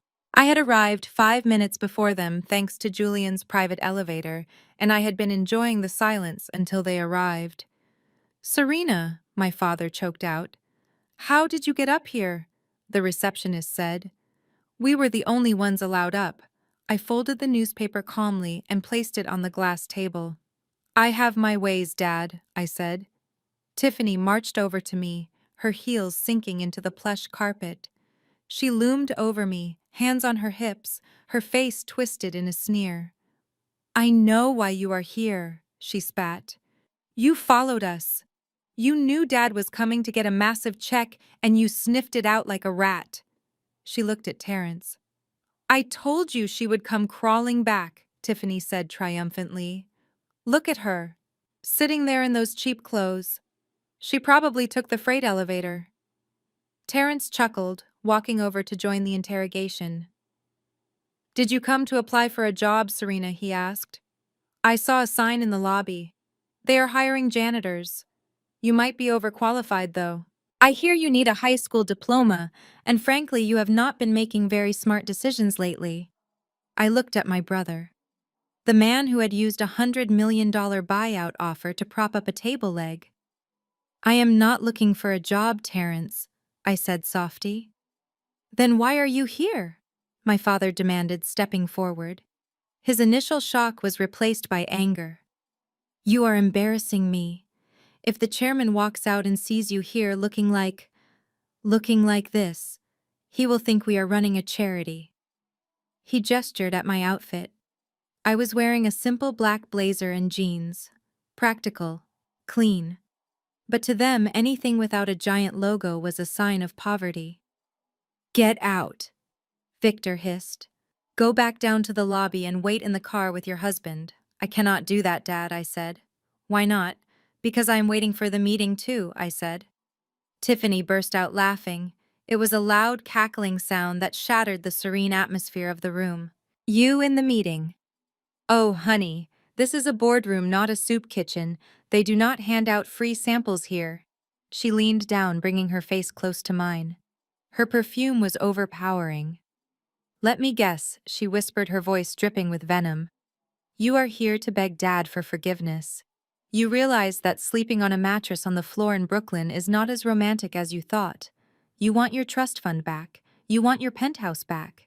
And you thought if you ambushed him here in front of important people, he would have to say yes." She stood up and smirked at my father. "Do not give her a dime, Victor. Let her starve a little longer. It builds character." My father straightened his jacket, looking at me with cold, hard eyes. "Tiffany is right," he said. "You made your choice, Serena. You chose him. Now live with it." I am about to close a $200 million deal. I am about to save the family legacy. And when I walk out of those doors, a hero do not expect me to look in your direction. He checked his watch. You have 2 minutes to leave before I call security myself, he threatened. I looked at them, really looked at them. My father clinging to his delusions of grandeur, my brother hiding behind his father's shadow, and my sister-in-law, whose entire self-worth was wrapped in shiny objects. They were so small. Standing in this room surrounded by the crushing weight of real power, they looked like children playing dress-up. I am not leaving Victor, I said, leaning back in the chair. In fact, I think you are going to want me here. For what? Terence scoffed. To take notes? No, I said. To witness history. My father opened his mouth to scream at me again to unleash another torrent of abuse, but suddenly the heavy mahogany doors clicked. The sound was soft, but it commanded instant silence. My father spun around, terrified. He smoothed his hair frantically. Terence stood up straight, sucking in his gut. Tiffany quickly checked her teeth in her compact mirror and flashed a bright fake smile. Ms. Vance stepped out. She did not look at my father. She did not look at Tiffany. She looked directly at me. For a split second, her eyes softened. She gave me a barely perceptible nod. Then she turned to the group. The chairman is ready for you now, she announced. My father exhaled a sound of pure relief. Excellent, he said, his voice trembling with excitement. Showtime, everyone. Shoulders back. Let us go get our money. He marched toward the doors, confident, arrogant, and completely blind. Tiffany brushed past me, hitting my shoulder with her bag. Stay here, loser, she whispered. Try not to steal the magazines. I watched them file into the boardroom. My father led the way, stepping into the darkness beyond the doors, like a lamb walking willingly into the slaughterhouse. I waited a beat. I stood up, smoothing my blazer. Ms. Vance was holding the door open for me. After you, Mrs. Washington, she whispered. I walked past her, stepping over the threshold. The air inside the boardroom was even colder than the lobby, and as I walked into the shadows, I prepared myself to watch the world my father built crumble into dust. The boardroom was a cavern of silence and polished mahogany. It was vast, stretching out like a landing strip toward a wall of floor-to-ceiling glass that framed the Manhattan skyline. The city looked like a toy set from up here, tiny and insignificant. That was the point of a room like this. It was designed to make you feel like a god looking down on the mortals. I walked in last, staying in the shadows near the door. My father Victor marched to the center of the room, his footsteps muffled by the thick carpet. Terence and Tiffany flanked him, trying to look important, but their eyes were darting around nervously, intimidated by the sheer scale of the wealth on display. At the far end of the long table, a high-backed black leather chair was turned away from us. A figure sat in it, facing the window, looking out at the gray sky. We could only see the back of a dark suit jacket and a hand resting on the armrest. Ms. Vance, the assistant, stopped midway down the table. Mr. Sterling, she said, her voice dropping to a whisper. The chairman is ready to listen. You have 5 minutes. Make them count. She stepped back, merging into the shadows with me. My father straightened his tie. He cleared his throat. He looked at the back of the chair, trying to project confidence to a man he could not even see. Mr. Chairman! My father began, his voice booming slightly too loud for the acoustic perfection of the room. It is an honor to be here. I know you are a busy man, so I will get straight to the point. The chair did not move. The hand on the armrest remained still. My father took a step forward, encouraged by the lack of rejection. You know my name, Victor said. Sterling Logistics has been the backbone of American shipping for 40 years. We are experiencing a temporary liquidity issue, a minor hiccup caused by market volatility. But the fundamentals are strong. The brand is strong. He paused, waiting for a reaction. Nothing. I watched my father sweat. I watched the desperation leak through his pores. He needed this money. He needed it to save his house, his reputation, his ego. And because he was desperate, he started doing the one thing he always did when he felt cornered. He started lying. And he started bragging. "I am a man of principle, sir," my father continued, puffing out his chest. "I built my empire on discipline. I do not tolerate laziness. I do not tolerate failure. That is why I am here standing tall while others would have crumbled."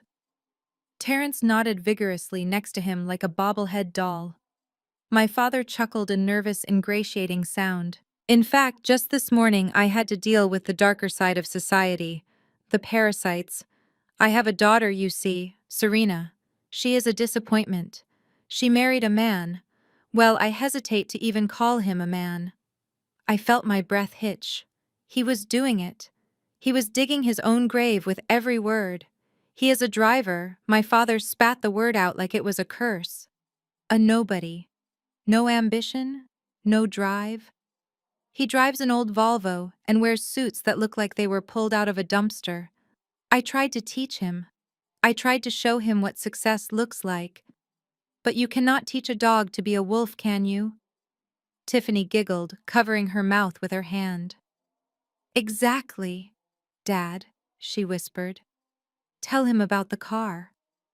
My father smiled, thinking he was bonding with the silent billionaire. "I told him to stay in the car today," Victor said. "I told him, look at this building. Look at this power. You do not belong here. You are the help. And do you know what, Mr. Chairman? That is the problem with this generation. They want the reward without the work. They want to sit in the chair you are sitting in without having the spine to earn it." My father took a deep breath, preparing for his closing statement. "I am not like them. I am a sterling. I am a shark. And if you invest $200 million in me today, I promise you, I will make you money. I will cut the dead weight. I will fire the weak. I will restore order. Because I know how to spot value. And I know how to spot trash," he finished. The room hung in a suspended silence. It was heavy, suffocating. My father stood there, a smile frozen on his face, waiting for the chair to turn, waiting for the check. Slowly, painfully slowly, the leather chair began to swivel. The mechanical whir was the only sound in the room. My father adjusted his cuffs, ready to shake hands. Terence licked his lips. Tiffany smoothed her hair. The chair turned a full 180 degrees. The man sitting in it was not an old white billionaire. He was not a stranger. It was Julian. But it was not the Julian my father knew. The man sitting there was wearing a navy blue bespoke suit that fit him like a second skin. On his wrist sat a Patek Philippe watch that cost more than my father's entire house. His hair was perfectly styled. His posture was regal. He sat with one leg crossed over the other, his hands clasped calmly in his lap. But the most terrifying thing was his face. It was cold, impassive. The eyes that used to look at me with warmth were now hard as diamonds. They bored into my father with a weight that seemed to crush the air out of the room. My father blinked. He blinked again. His brain could not process the image. It was a glitch in his reality. "Julian," my father whispered. The name came out as a question, a plea. Tiffany let out a gasp that sounded like a dying bird. Terence dropped his briefcase. It hit the floor with a loud crack, but nobody moved. Julian did not smile. He did not stand up. He simply looked at my father, studying him like a bug under a microscope. "Hello, Victor," Julian said. His voice was different here. It was deeper, resonant. It carried the authority of a man who owned the building, the block, and half the city. My father took a stumbling step back. He looked around the room as if searching for a hidden camera. "What? What are you doing there?" Victor stammered. "Get up. Get up right now. You are going to get us killed. The chairman will be here any second." Julian leaned forward slightly. The movement made the light catch the gold cufflinks on his wrists. "I am the chairman, Victor." The words hung in the air, simple, absolute. No, my father said, shaking his head violently. No, that is impossible. You are, you are a risk consultant. You drive a Volvo. You ate in my kitchen. I am a risk consultant, Julian agreed calmly. My specialty is acquiring high-risk assets and stripping them of incompetent management. He picked up a file from the desk. It was the Sterling Logistics file. He opened it casually. And as for the Volvo, Julian continued, keeping his eyes on the papers. I like it. It keeps me humble. It reminds me that money is loud, but wealth is quiet. He looked up, locking eyes with my father. You, on the other hand, Victor, are very loud. My father's face drained of all color. He looked like a ghost. He looked at me standing in the shadows. He looked at Ms. Vance, who was standing by the door with a stoic expression. You knew, my father wheezed, looking at me. I stepped forward into the light. I knew he was a good man, Dad, I said. That was enough for me. Julian closed the file. He placed his hands on the table. You were saying something interesting just now, Victor, Julian said. His voice was soft, dangerous. My father trembled. I... You were talking about how you raise your children, Julian said. You said you do not tolerate laziness. You said you know how to spot trash. Julian stood up. He rose to his full height, looming over the table. So tell me, Victor, if you are such an expert on value, how did you miss the fact that your son-in-law owns the bank you are begging for money? My father opened his mouth, but no sound came out. And how did you miss the fact? Julian continued, his voice rising, slightly sharpening, like a blade, that your daughter was the only asset in your entire portfolio that was actually worth a damn. Julian walked around the table. He moved slowly, deliberately. He stopped in front of Tiffany. She was shaking so hard her bracelets were jingling. Nice perfume, Tiffany, Julian said dryly. It almost covers the smell of the fear. He walked past Terence, who was staring at the floor, unable to lift his head. And Terence, Julian said, I hope you enjoyed that book I gave you. The bookmark on page 52 is still valid for another. He checked his watch. 10 minutes. After that, the offer expires. Julian stopped in front of my father. Victor Sterling, the man who had terrified me for 29 years, was now shaking like a leaf. He looked small. He looked broken. Julian looked down at him. You wanted a lesson in power, Victor, Julian asked. He pointed to the door. Power is not screaming at waiters. Power is not forcing your daughter to marry for status. Power is having the ability to destroy you with a single signature and choosing to listen to your insult-filled speech first, just to see if you had any redeeming qualities left. Julian leaned in close. Spoiler alert, Victor. You don't. My father fell to his knees, literally fell. His legs gave out. He grabbed the edge of the table, gasping for air. Julian. Please, my father sobbed. Please. We are family. Julian stepped back, disgusted. No, Julian said. We are not family.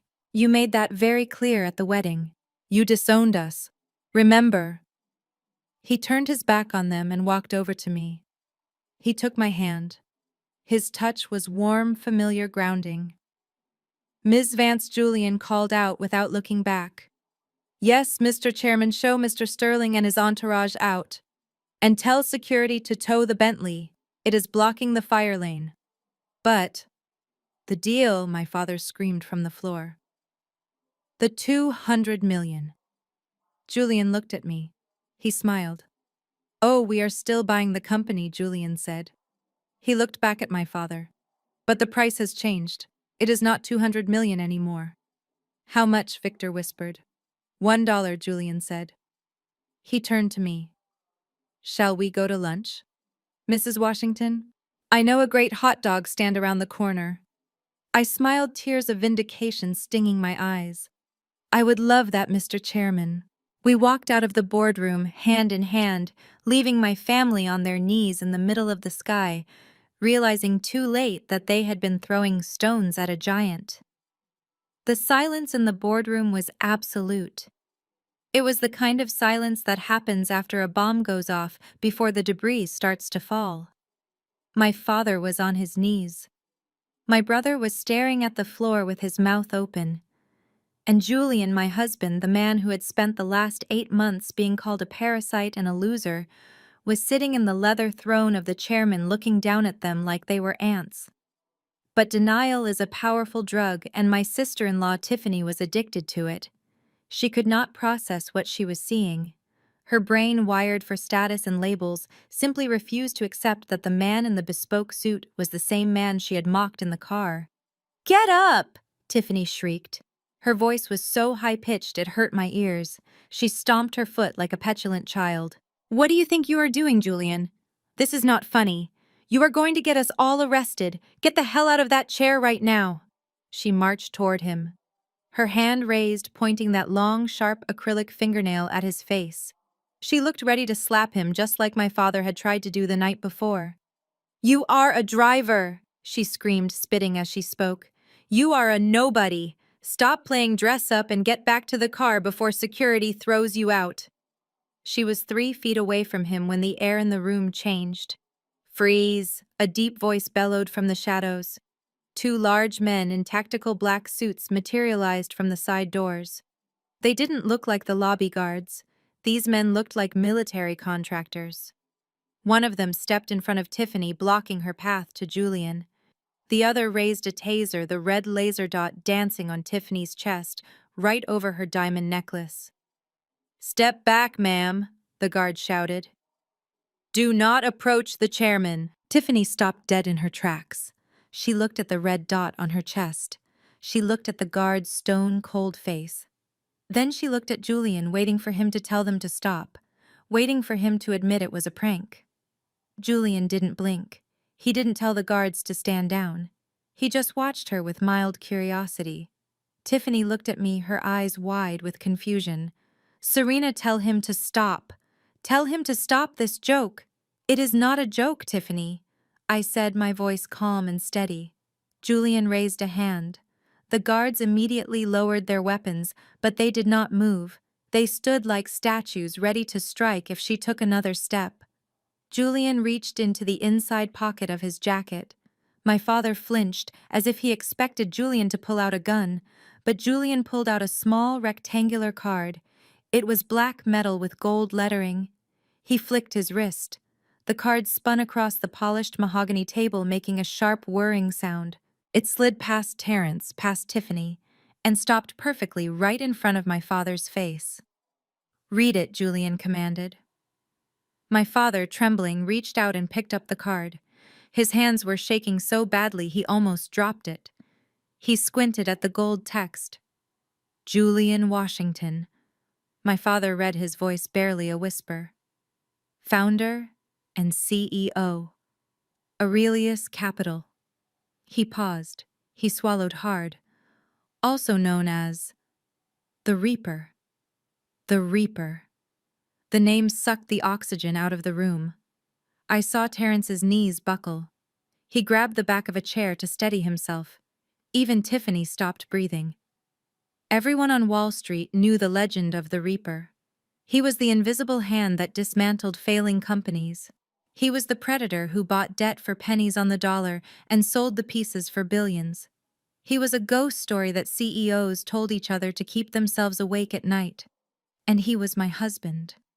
"No," Terrence stammered. "No way." "You, the Reaper. But you wear torn jeans. You fix my sink.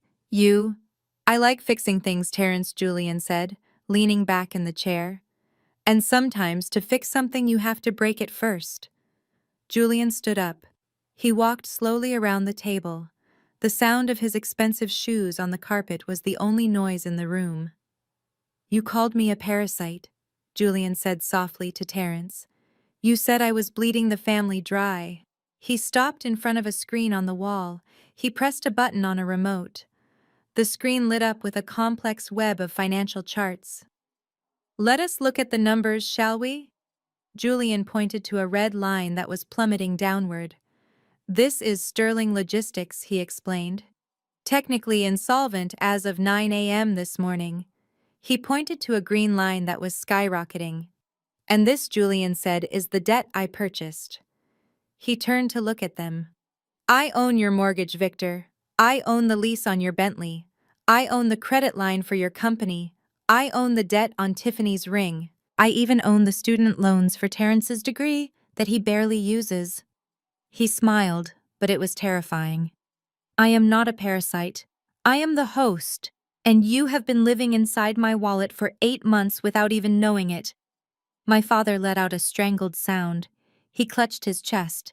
His face, which had been pale, was now turning a sickly shade of gray. He gasped for air, his eyes rolling back in his head. Dad! I shouted instinctively, stepping forward. Victor slumped sideways, hitting the floor with a heavy thud. He clawed at his tie, trying to loosen it. My chest, my father wheezed. I can't breathe. Terrence stood there, useless as always, staring at his dying father. Tiffany screamed, covering her mouth. Oh my God, he is having a heart attack. Do something, she yelled at Julian. Help him. Julian looked down at the man writhing on the floor. The man who had mocked him. The man who had told him to wait in the car. Julian didn't rush. He didn't panic. He turned to Miss Vance. Call the paramedics, Julian said calmly. Tell them we have a non-urgent cardiac event in the boardroom. Non-urgent, Tiffany shrieked. He is dying. He is having a panic attack, Tiffany, Julian said coldly. His ego is hurting more than his heart. My father looked up at Julian from the floor. Tears were streaming down his face. Why, Victor whispered. Why did you do this? Why didn't you tell us? Because I wanted to see who you really were, Julian said. I gave you 8 months. 8 months to show a shred of kindness, to show decency, to treat your daughter with respect. He knelt down next to my father. And every single day you chose cruelty. You chose greed. You chose image over family. My father grabbed Julian's pant leg with a weak hand. I can change, Victor begged. Give me a chance. I will make you a partner. We can run the company together. Father and son. Julian stood up, brushing off his pants where my father had touched him. I don't need a partner, Victor. And I definitely don't need a father like you. He looked at the security guards. Escort Mr. Sterling to the elevator when the paramedics arrive, and make sure he signs the visitor log on his way out. We don't want any unauthorized guests in the building. Julian walked back to his chair and sat down. He spun it around so his back was to them again, facing the window and the city he owned. Meeting adjourned, the Reaper said. As the guards moved to pick my father up, Terrence looked at me. His eyes were pleading. Serena, please talk to him. We are siblings. I looked at my brother. I looked at the fear in his eyes. And I felt nothing. No pity, no anger, just a profound sense of relief. I walked over to the table where Julian had thrown his business card. I picked it up. I put it in my pocket. Goodbye, Terrence, I said. I think you have a bus to catch. I hear the fare is $2.75. I hope you have cash because I'm pretty sure Julian just canceled your credit cards. I turned and walked to stand beside my husband's chair. I placed my hand on his shoulder. He reached up and covered my hand with his. We stood there together, watching the reflection of my crumbling family disappear into the elevator, leaving us alone in the silence of our victory. The paramedics wheeled my father out on a stretcher. He was conscious, but he was staring at the ceiling with a vacant, broken expression. He looked like a man whose soul had been evicted from his body. As the elevator doors slid shut, cutting off the view of the fallen patriarch, the room fell into a heavy, suffocating silence. It was just us now. Mrs. Julian, Terrence, and Tiffany. My brother and sister-in-law stood huddled together near the window, looking like two shipwreck survivors stranded on an island that was slowly sinking into the ocean. Terrence was wiping sweat from his upper lip. Tiffany was frantically typing on her phone, likely trying to transfer money that was already frozen. Julian did not look at them immediately. He picked up the remote control for the large presentation screen on the wall. He weighed in his hand a small dark object that held the power to end their lives as they knew them. He turned his chair to face them. "You can stop texting, Tiffany," Julian said calmly. "Your service has been disconnected. The company phone plan was part of the austerity measures I implemented 5 minutes ago." Tiffany looked up, her eyes blazing with hatred. "You think you have won, don't you?" she spat. "So what? You own the debt. Big deal. We will declare bankruptcy. We will restructure. You won't get a dime, and we will be back in the Hamptons by next summer." "That is how the game works, Julian. Rich people don't go to jail. We just reorganize." Julian smiled. It was the smile of a wolf watching a sheep try to explain the concept of mercy. "You are right, Tiffany," Julian said. "Bankruptcy is a shield for the honest businessman who failed. But for the thief, for the criminal, bankruptcy is just the beginning of the investigation." He pointed the remote at the screen. Click. The financial charts disappeared. In their place, a new slide appeared. The header read in bold red letters, "Forensic Audit, Phase 2. "What is this?" Terrence asked, his voice trembling. "This," Julian said, standing up and walking toward the screen, "is a breakdown of the company expenses over the last 3 years. Specifically, the marketing budget." He clicked the remote again. A list of transactions appeared.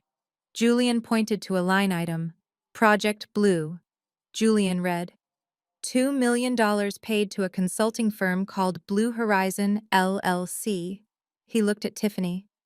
"Tiffany, you are the head of marketing. Can you tell us what Blue Horizon, LLC does?" Tiffany went pale. She clutched her purse tighter. They are a branding agency," she stammered. "They did the logo redesign." Julian raised an eyebrow. "Really?" "Because according to the state registry, Blue Horizon LLC is a shell company registered to a P.O. box in Delaware, and the sole signatory on the bank account is you, Tiffany." Terrence frowned. "Wait, what?" Julian clicked the remote again. Photos appeared on the screen, high-resolution photos of bank statements and receipts. "Here is where the money went," Julian narrated. "It didn't go to a logo design, it went to Hermès, Cartier, the Four Seasons in Paris, and interestingly enough, a very expensive Porsche dealership in New Jersey." He looked at Terrence. "You know that Porsche she drives, Terrence, the one she said her father bought her as a birthday gift. You paid for it. Or rather, the company paid for it. She embezzled the funds, washed them through a fake vendor, and bought herself a toy while the truck drivers were being laid off." Terrence looked at his wife. His mouth hung open. "Tiffany?"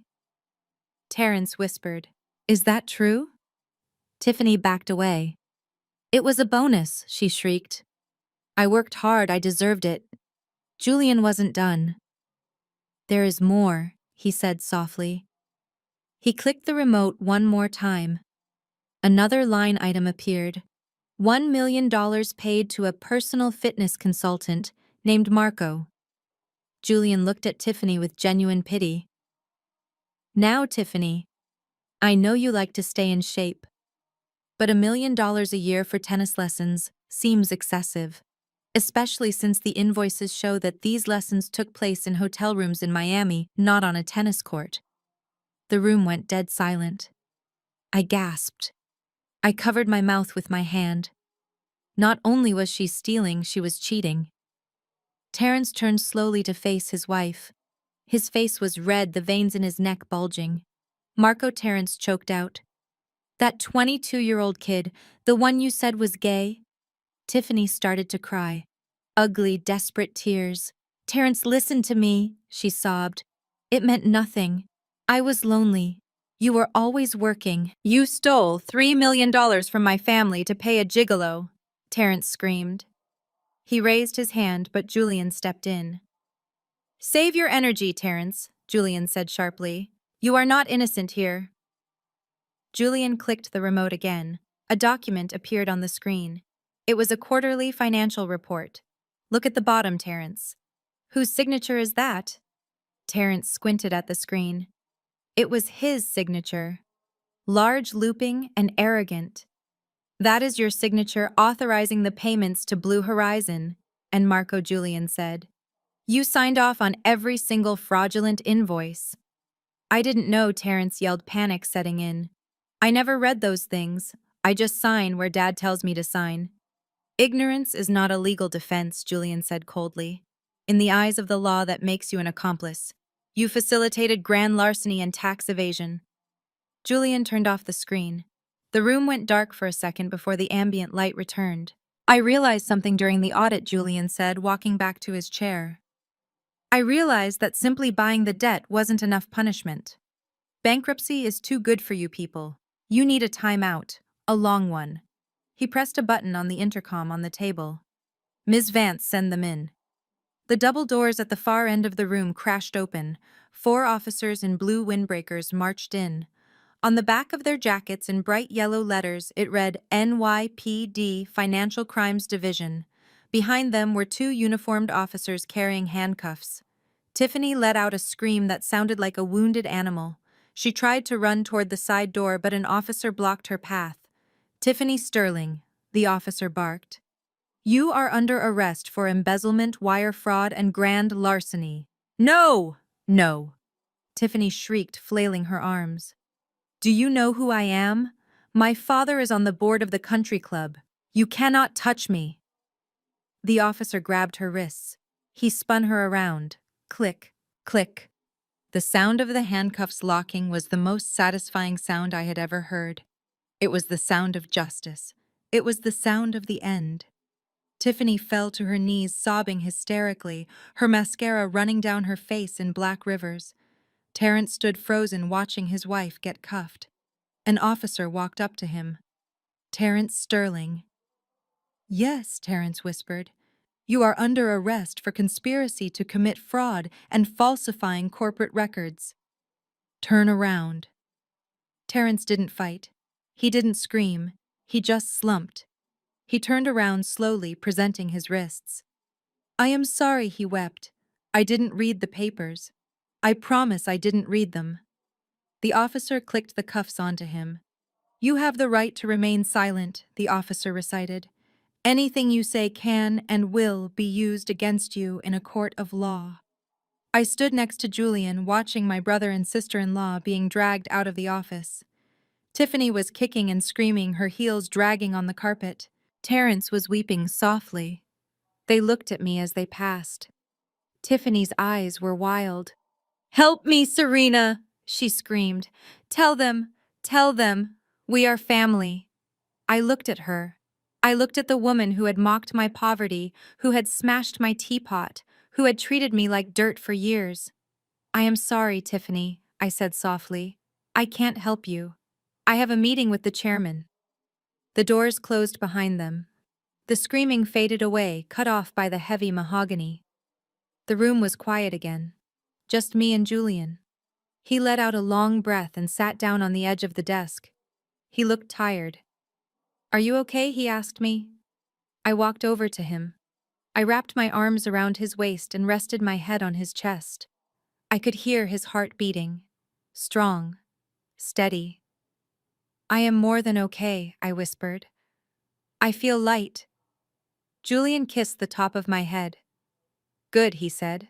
Because the hard part is over. Now comes the fun part. What is the fun part? I asked, looking up at him. He smiled, and for the first time in days it was a genuine, warm smile. Now we rebuild, he said, but this time we build it right, and we start by changing the locks on the penthouse. I laughed. It was a sound of pure freedom. The police cars wailed far below on the street, carrying away the wreckage of my past. But up here in the sky, everything was clear. My husband wasn't just a driver. He was the judge, the jury, and the executioner. And he had just cleared the board. The sirens had finally faded into the distance, carrying my brother and sister-in-law to a reality they were completely unprepared for. The boardroom, once filled with the shouting of my entitled family, was now terrifyingly quiet. My father, Victor Sterling, sat in the corner on a leather chair where the paramedics had left him after checking his vitals. They had cleared him.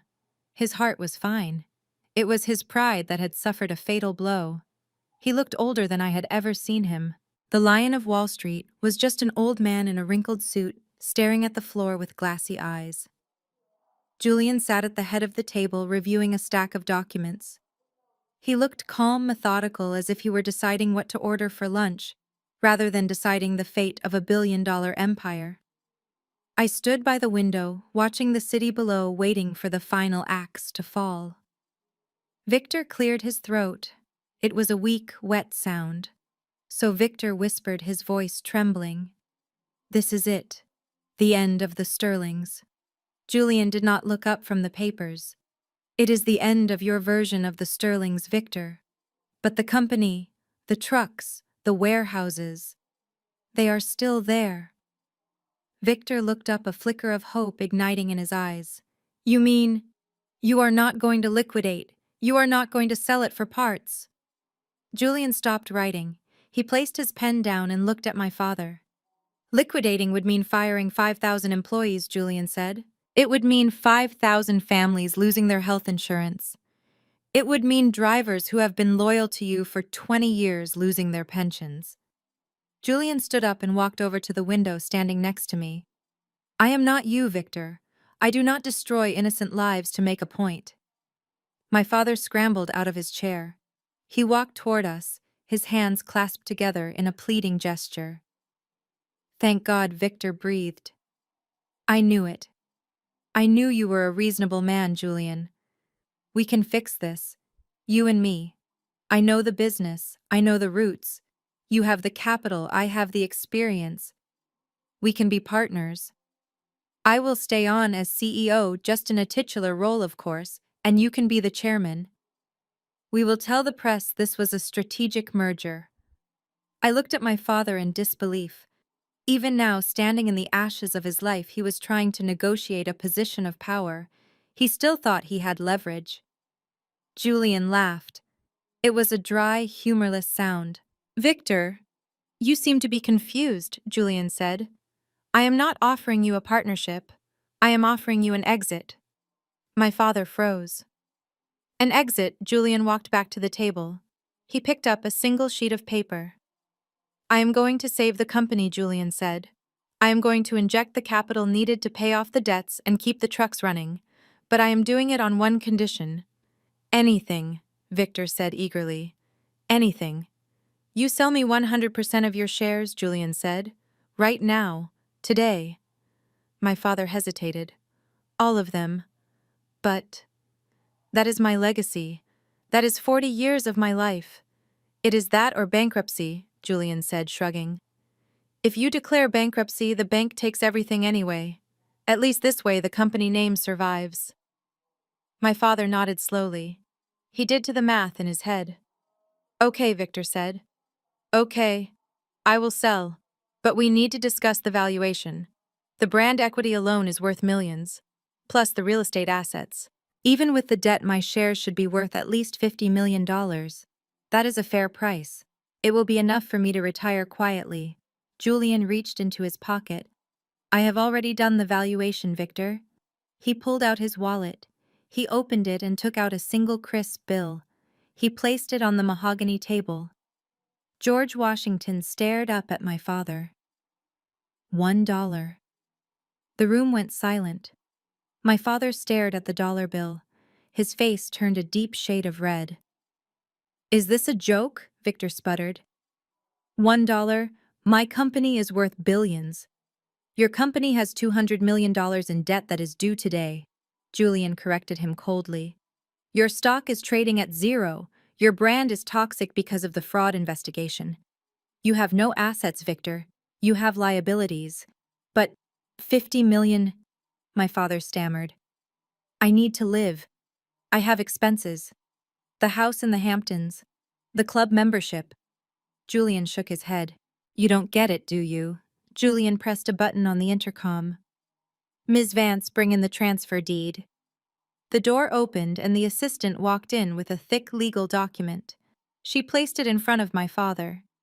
Julian pointed to the contract. Here's the deal, Victor.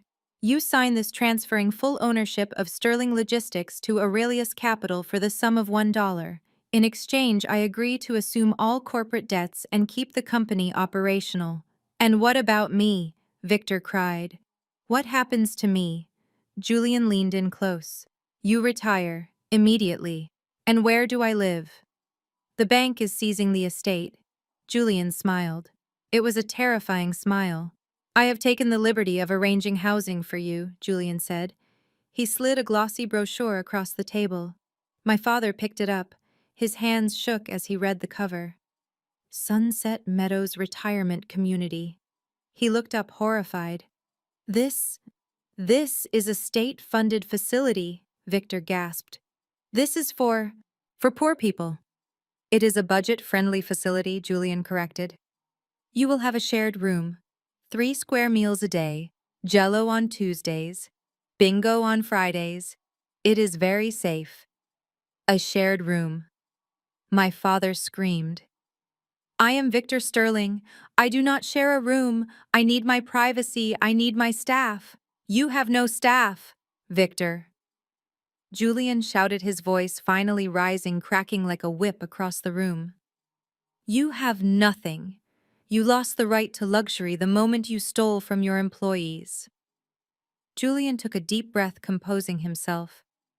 You always told Serena that people should pull themselves up by their bootstraps, Julian said quietly. You told her that poverty is a choice. Well, now you get to prove your theory. You will have a small stipend from your Social Security. If you want more than that, I suggest you get a job. I hear Sunset Meadows is hiring people to wash dishes. My father looked at me. His eyes were wide with panic. Serena, please, he begged. Do not let him do this. I am your father. You can't let me live in a place like that. It smells like old soup and despair. I looked at the man who had cut me off without a penny. The man who had tried to force me to sell myself to investors. It is a roof over your head, Dad, I said calmly. It is more than you gave me when you kicked me out into the rain. Victor slumped into the chair. He looked at the contract. He looked at the dollar bill. And if I don't sign, he whispered. Then I walk away, Julian said. The bank seizes the company by 5 p.m. The employees lose their jobs. And you go to federal prison for tax fraud because without my capital injection, the audit will expose everything. Prison or the nursing home, Victor. Those are your choices. My father picked up the pen. His hand was heavy. He looked at the dollar bill one last time, the symbol of his total defeat. He signed. The scratching of the pen against the paper sounded like a scream in the quiet room. Victor Sterling. He dropped the pen. He looked at Julian. I hope you rot in hell, Victor whispered. Julian picked up the contract. He checked the signature. He picked up the dollar bill and flicked it toward my father. Don't spend it all in one place, Victor. Julian stood up and buttoned his jacket. He turned to me. Ready to go? Mrs. Washington? We have a company to run. I nodded. I walked to the door, but I stopped. I turned back to look at my father one last time. He was sitting alone at the massive table holding a single dollar bill, weeping softly. Goodbye, Dad, I said. He didn't answer. We walked out of the boardroom. Ms. Vance was waiting in the hallway. Ms. Vance, Julian said. Yes, sir, call a cab for Mr. Sterling. Send him to Sunset Meadows. And make sure he doesn't take any of the office supplies with him. Yes, sir. We stepped into the elevator. The doors closed, sealing away the past. As we descended, Julian took my hand. Are you okay? He asked. I looked at him. I felt lighter than I had in years. I am fine, I said. Actually, I am better than fine. I am free. Julian smiled. Good. Because tomorrow we are going to rehire the driver your father fired, and we are going to give Martha a raise. The elevator reached the lobby. We walked out into the sunlight of New York City. The air was fresh, the storm had passed, and as we walked down the street, I knew that the empire of the outcast had officially begun. 1 week had passed, since the boardroom doors closed on the Sterling dynasty. 1 week of lawyers' press conferences, and the quiet, brutal work of scrubbing a toxic legacy clean. I stood in the elevator of the Sterling Logistics Tower. But this time, my hands were not shaking. I was not checking my reflection in the steel doors, wondering if I looked rich enough to belong. I was wearing a simple white blouse and black trousers. No logos, no diamonds. Just me. The elevator dinged at the 45th floor. The doors slid open. The office was buzzing. But it was a different kind of energy. It wasn't the frantic, fearful scurrying of terrified employees trying to avoid the boss's wrath. It was the hum of productivity. Phones were ringing, people were talking. And when I walked past the reception desk, the receptionist didn't flinch. She smiled. "Good morning, Ms. Washington," she said. "Good morning, Sarah," I replied. "How is your daughter's ballet recital coming along?" Sarah beamed. "It is wonderful. Thank you for asking." I walked down the long hallway toward the corner office, the office that had been the forbidden throne room of my childhood, the place where I had begged for tuition money, the place where I had been told I was worthless. I pushed the heavy oak doors open. The room smelled different.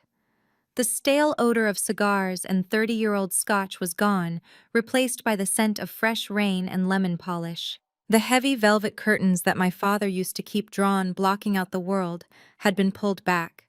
Sunlight flooded the room, illuminating dust motes dancing in the air. I walked to the center of the room. It was empty of people, but full of ghosts. I looked at the wall behind the massive mahogany desk. Hanging there, dominating the room, was an oil portrait of Victor Sterling. He was standing in a power pose, hand on a globe, looking like a conqueror. The eyes in the painting seemed to follow me, judging me even from the canvas. I didn't look away. I walked up to it. I reached up and grabbed the heavy gold frame. It was heavier than I expected, weighted down by ego and arrogance. I lifted it off the hook. I set it down on the floor, facing the wall. "Goodbye, Victor," I whispered. I turned to a box I had brought with me. I opened it and pulled out a canvas. It was the abstract painting I had given my parents for their anniversary 5 years ago. My father had called it a finger painting for depressed people and threw it in the storage closet. I had found it yesterday, covered in dust, forgotten. It was a swirl of chaotic blues and violent oranges, representing the storm of my life. But in the center, there was a single strong line of gold, unbroken, resilient. I hung it on the hook where my father's face used to be. I stepped back. The room instantly felt lighter. It didn't look like a mausoleum anymore. It looked like a gallery. It looked like a future. I walked around the desk. I ran my hand over the cool leather of the CEO's chair. The chair my father had sat in while he gambled away the employees' pensions. The chair he had sat in when he decided to cut me off. I sat down. It fit perfectly. The intercom buzzed. "Ms. Washington, the new CFO is here to see you. Send him in," I said. The door opened. Julian walked in. He wasn't wearing the bespoke suit from the boardroom meeting. He was wearing a crisp, button-down shirt with the sleeves rolled up, revealing his forearms. He looked relaxed, happy. He closed the door behind him and leaned against it, crossing his arms. He looked at the painting on the wall. He looked at the portrait on the floor. And then he looked at me sitting in the high-backed chair. He smiled.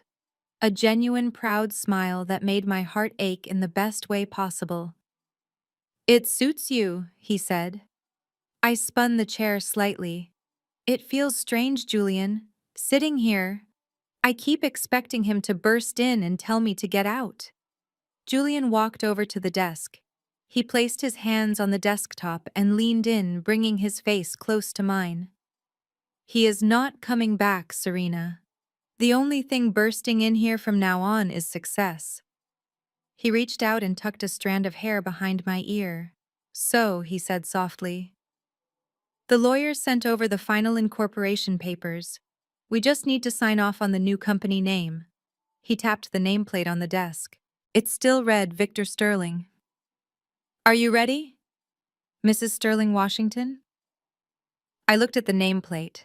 I looked at the painting of the storm with the line of gold. I reached out and picked up the nameplate. I dropped it into the wastebasket. It landed with a final thud.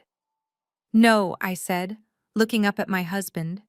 "Not Sterling, Washington." I turned the chair to face the window, looking out at the sprawling city of New York. From here, the cars looked like toys. The people looked like dots. But I didn't feel like a god. I felt like a guardian. "Just Washington," I said firmly. "The Sterling name died the night he kicked us out into the rain. This company doesn't belong to a legacy of greed anymore. It belongs to us." Julian walked around the desk and kissed my forehead. "Mrs. Washington it is," he whispered. I looked down at the street below. I imagined a yellow cab weaving through traffic carrying an old man with 2 suitcases to a facility in Queens called Sunset Meadows. I imagined him walking into a shared room with linoleum floors. I imagined him realizing that for the first time in 40 years, nobody was coming to make his bed. "And Dad," I said to the empty air, "I hope you enjoy the view from the ground floor. You will have plenty of time to think about the value of family while you are waiting for bingo night." Julian took my hand.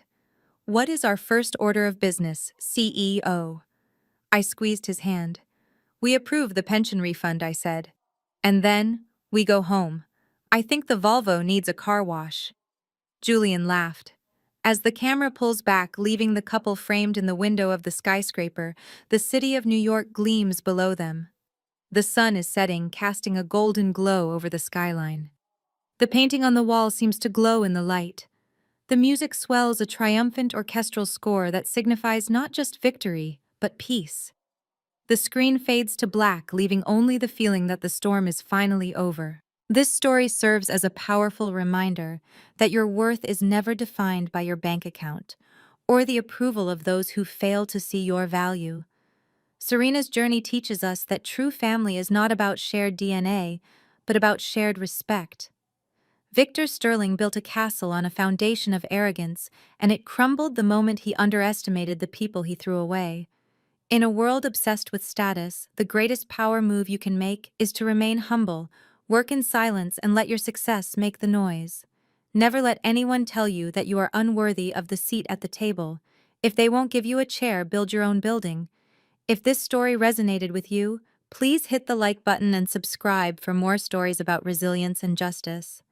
Share this with someone who needs to be reminded that their current struggle is just a chapter, not the whole book. And let me know in the comments. Have you ever had to cut ties with toxic family to save yourself? I read every single comment. Thank you for watching, and remember, the best revenge is not anger. It is living a life so beautiful